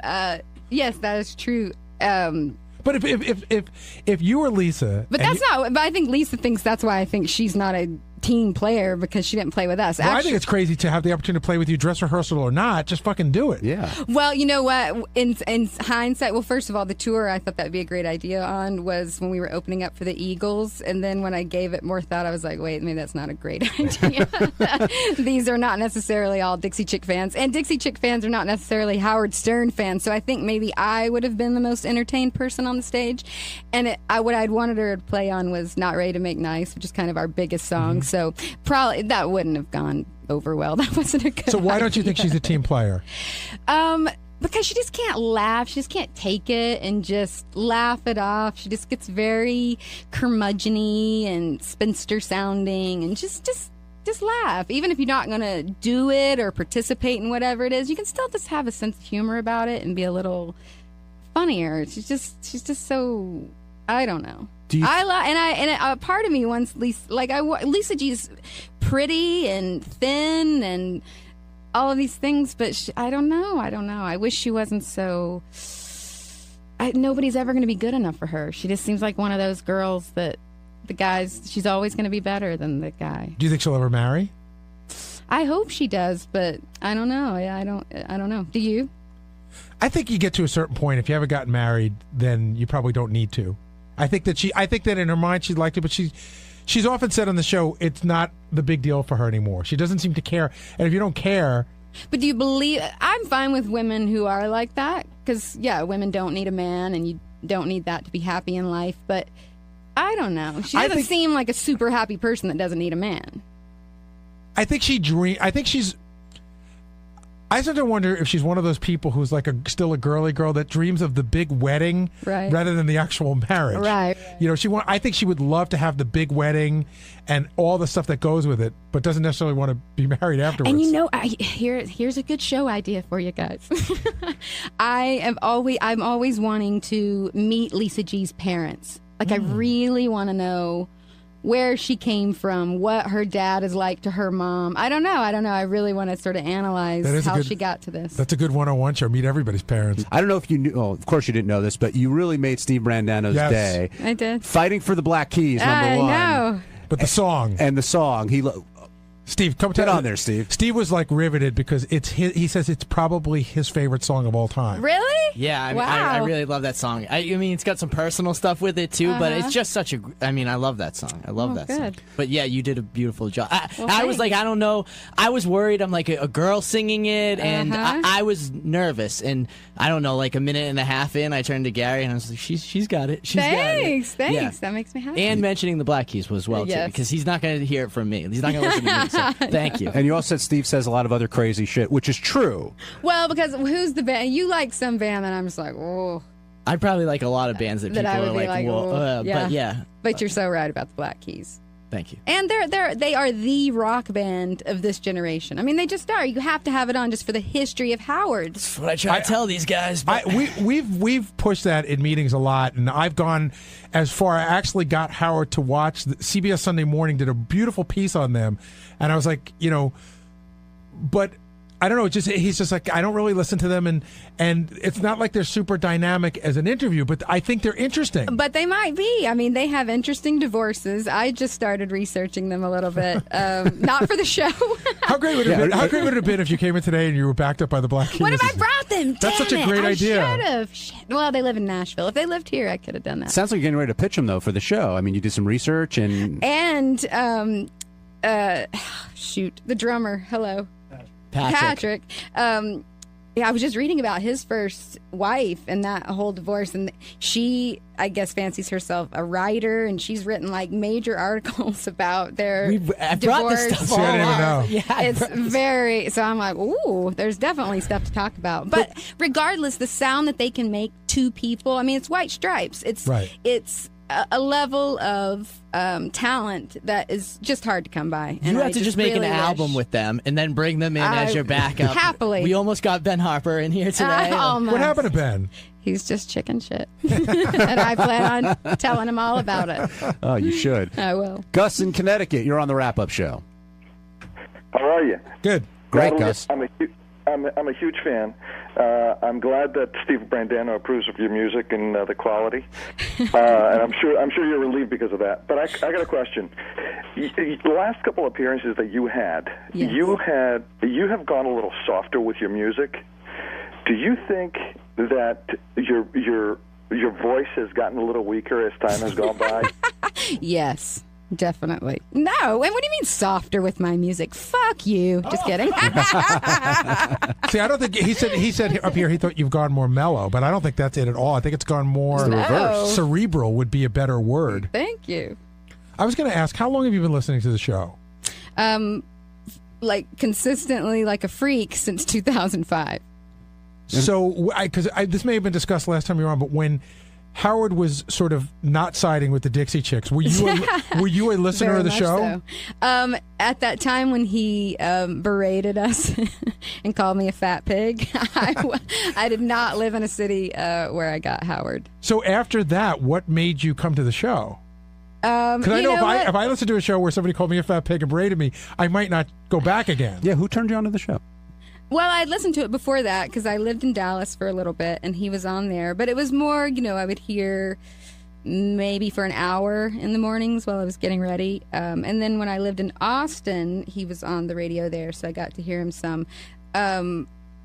But I've never listened to the show or shows where he was so horrible to us. But I just love Howard, and I felt this connection with him just as far as the FCC goes, and just as far as standing his ground and sticking to his guns about freedom of speech and media and things like that. So when you started listening to the show, had he already begun the turnaround for you guys? Because it was in 2005, yeah. He had. But that's not when I started listening to the show. That's just, Sirius makes it to where you can be a fanatic fan because it plays all day. And now with the app, it's the best because I can pause it and fast forward and rewind, and it's the best. Tim in Ohio, you're on the wrap-up show. Yeah, I was wondering if Natalie would pull a David Arquette and sit in the show for a week. And to follow up on that, if there's anybody on the celebrity superfan that she thinks could do that. Could sit in for a week? Yeah, like I was thinking Andy Richter would be good to fill in for a week. He probably would be good. You know who I was listening to this morning was the old Mitch Hedberg, an old appearance of his, and it crossed my mind, he would have been the right personality for that chair. Something about just how he would chime in or share his own stories, and just he was an interesting person on his own, not a comedian trying to make jokes all the time. Just more a storyteller and open. He would have been good, but he's dead. So let's talk about Superfan for a second, because it's really hard to book a Superfan roundtable with a bunch of celebrities at your intensity. Yeah, but you seem to have no love if you're not in it all the way. Well, only because it's when we should change the name to the Celebrity Fan Table. Because I know what you're saying, and I've actually called some people who have said to me at times, I was listening for a long time, but I haven't in a while, so I don't think I should do it. And then I think there's some people who, if you give them a month's notice, they'll listen every day to make sure they're coming in, knowing what's going on. Right. Well, you would think Jeff Probst would do that since he co-hosts. Well, he's doing the daytime. He was doing the daytime show, so that I just like giving him a hard time. Well, who seems like a super fan is Kevin Bacon. Yes, he is. And did you call Sarah Silverman again this time? Yes, she was unavailable. She left the day before. I called a lot of people. Molly Shannon, I was trying to get in for that show. Yeah. I saw, what's the guy from CSI with LL Cool J? Chris O'Donnell. Chris O'Donnell was working that day. He really wanted to come. Yeah. I mean, I have a pretty broad list. When you're listening to the show, do you prefer having somebody there? Do you prefer the moments when it's just like the cast, or do you, can there be too many interviews? What's your ideal Howard Stern show if you're building it? Oh, that's hard. I do like all of the insider stuff and the Whack Pack. I mean, Beetlejuice is the best. I love the employee antics and all the stories. And I love the interviews. I love them all. It's just the right balance. And 5 days of it. You just want and more. Me, yes. I would be an excellent addition. Well, you would mix it up, that's for sure.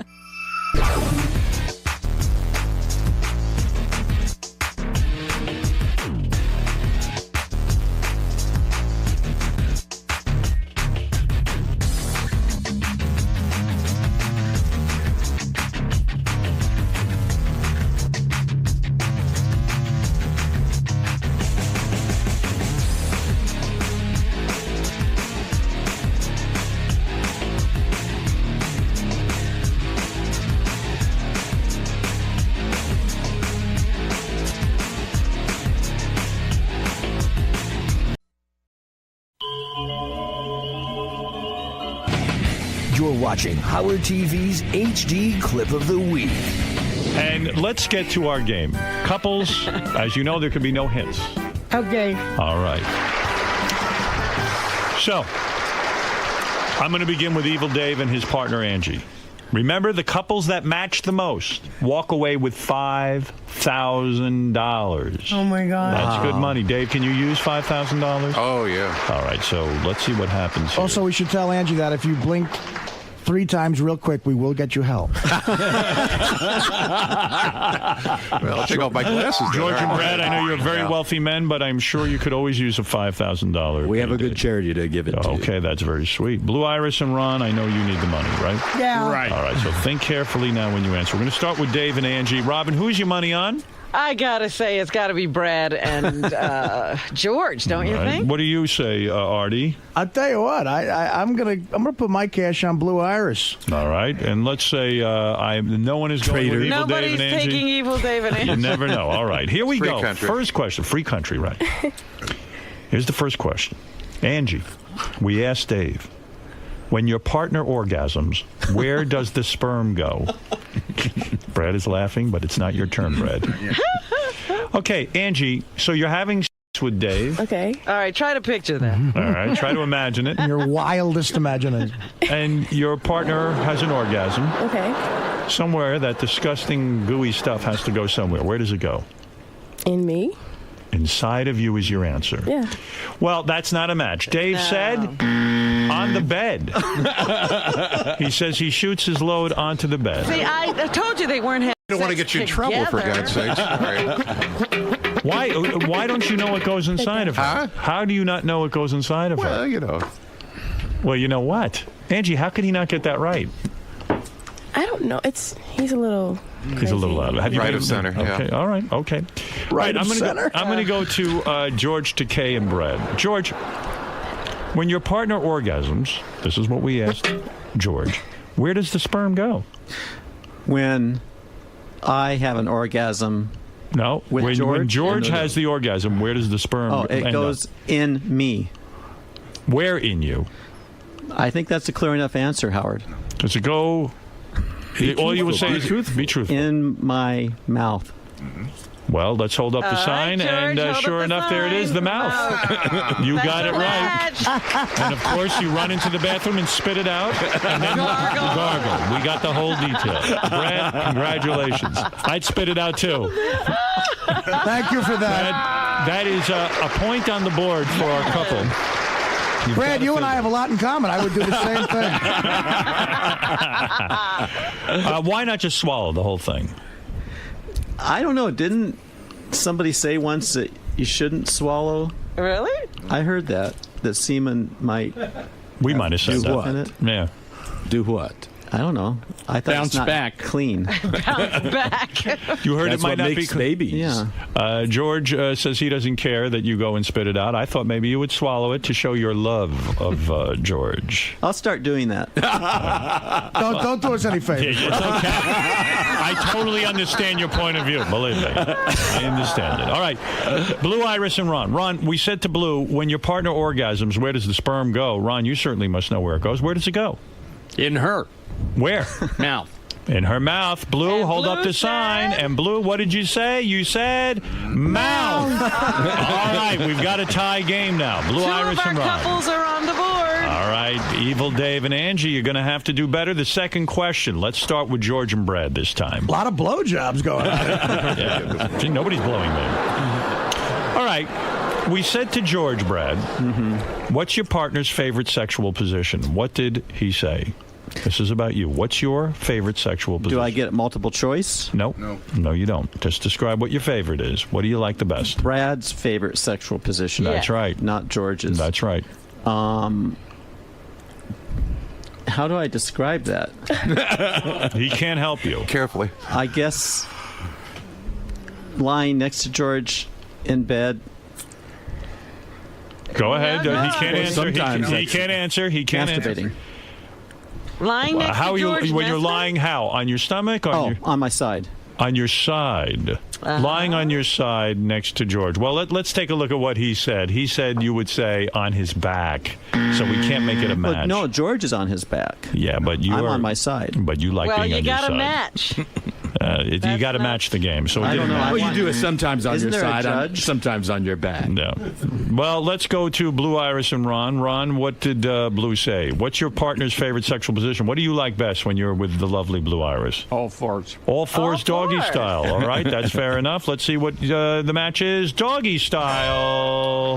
That's my team. Wow, Blue, Iris, and Ron moving ahead with 2 points. I didn't know anybody could match with Blue Iris. Angie, we said the same thing to Evil Dave.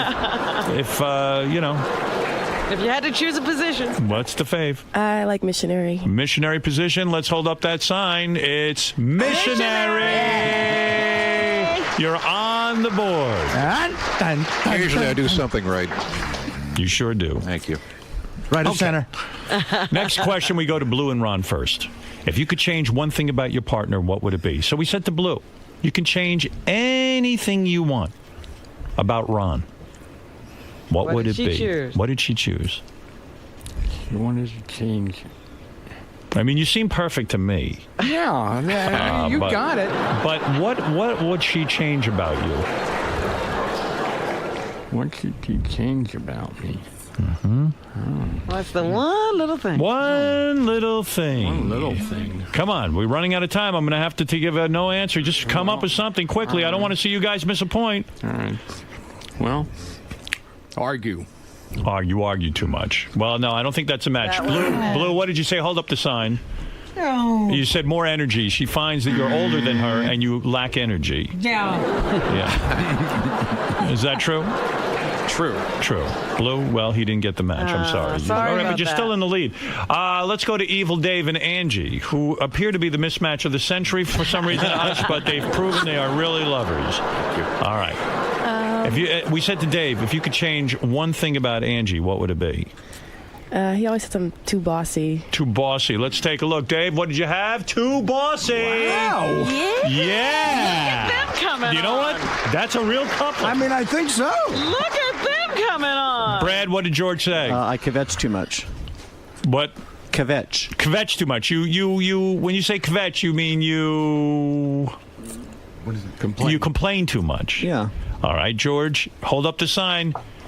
You are too controlling. Now, the judges, is that... Well, that's part of kvetching. Well, I'm sorry, it's not a match. It's just too broad a category. I'm going to have to take it sorry, away. George. I'm sorry. It's not a point. Oh, dear. All right. Well, we're going to get to our final question. Semantics. And the only reason this is the final question is because we are definitely not going to have a tie. I don't think. We're going to see. We might. What's the score? Well, actually, we might. Evil Dave and Angie have 2, and Blue Iris and Ron have 2 in a stunning upset so far. George and Brad are behind with only 1 point. How could that be? Shocking. Kvetching is. Hear the bell go to geography. It's not controlling. It's complaining. Well, it's controlling is a different thing. It's a way of. I'm sorry, George. Yeah, but you didn't say the thing. Yes, Disagree with your call. Yes, the judge is older. It's a bald director in the back of there. You've just watched Howard TV's HD Clip of the Week.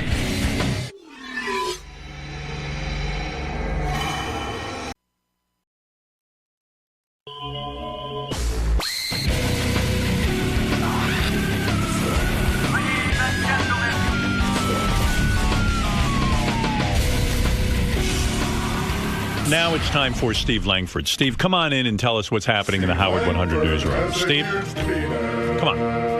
Don't hold out. Scott, the engineer, heading to Vegas Saturday to compete in the World Series of Bowling. Complete coverage all next week on Howard 100 News. Right. Yeah, the Howard 100 News will be covering Scott's Big Bowling with the PBA Tour, and also Howard TV. Howard TV will be all over it. So for Howard TV, We'll see Scott. Howard TV subscribers, I wish Howard TV would just run it live, like just like the actual action. I would tune in for that to watch Scott bowl against the professionals. But there is going to be internet coverage live, I believe. Oh, there is? So you can tune Okay. into some website? So I imagine Howard TV will have all the behind the scenes and all that kind of stuff. Right. Howard, we're going to have clips for you the next day. It's going to be a one-day lag, and we'll get you, some highlights. Excellent. Howard TV crew working hard. I'll probably crash the internet. Yeah, I mean, a lot of people love to see. Well, what is Scott's expectation? I don't know what Scott's already complaining. He's complaining how many bowling balls he has to take with him. He's bringing 9 balls. Did you know that? That's a problem? Yeah, well, because he's got to carry them. What, I heard you complaining about having to take 9 balls with you. Why are you taking 9 balls? Just take 2. No, there's a lot of different conditions that I have to use. So in the practicing and what I've been coached, that this ball does that, and then this ball. So why does don't they this. just have the balls there for you? Why don't they fly them in? Well, they're all drilled out. Well, I send them out. I brought them to FedEx. I sent them out yesterday. So why are you complaining? Yeah, you don't have to carry them. I did. I carried them to FedEx. Oh. No, so I need. I mean, so you have 9 balls because of the conditions. They're all drilled for me. So obviously, so I can't. Stupid. I mean, come on. You can bowl. It's a fucking bowling ball. I could bowl with just one, but Right. I don't think I'd do as well. And he's all injured. His hand. What's wrong? Yesterday, he's showing me in the hall how his hand is twice the size. His bowling hand is twice the size of the other one. It's all marked up and. Why? Why is You that? get blisters and your hands just swell from so much practicing. Oh, my calluses. God. Now it's too much. Yeah. It's not too much. What are you going to do? You going to go there and bowl a great game or what? I will. How many games do you actually bowl? For the whole week, 60 plus 60. practice. It's 12 a day. Do you think you could win the tournament?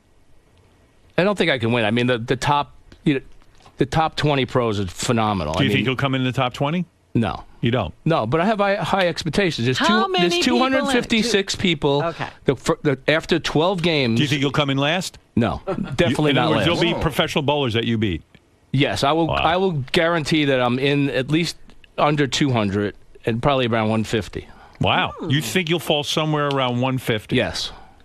Okay. I would be very pleased with that performance. That's if I bowl what I expected. I could do better. I don't think I'll do worse. Right. Definitely not going to do worse. So are you going to turn pro after this? So you will beat at least one professional bowler. Guaranteed. Wow. Guaranteed. Yeah. You know what? Shame on those professional bowlers if they lose to you. Well, from what I see, I know if I played any grandmaster living in chess, I would lose. I just know it. There's no way I could beat them. If you call yourself a professional bowler and a schlub like you comes in and beats them, that's pretty freaking sad for them. Well, it's good for me too. I don't know if it's sad for them, but I'm confident in seeing what I could do in practice. What do they tell you? Did they tell you you're pretty good? Yes, they do. They actually, yeah. From when Mark Roth and Johnny Petraglia coached me last week, they were quite amazed at the accuracy I have. Wow. Because they would put. Hey, maybe we got a winner here. Maybe you're going to be a winner for once. They would put pads out on the lanes, markers where you got to get in between. I hit it 95% of the time.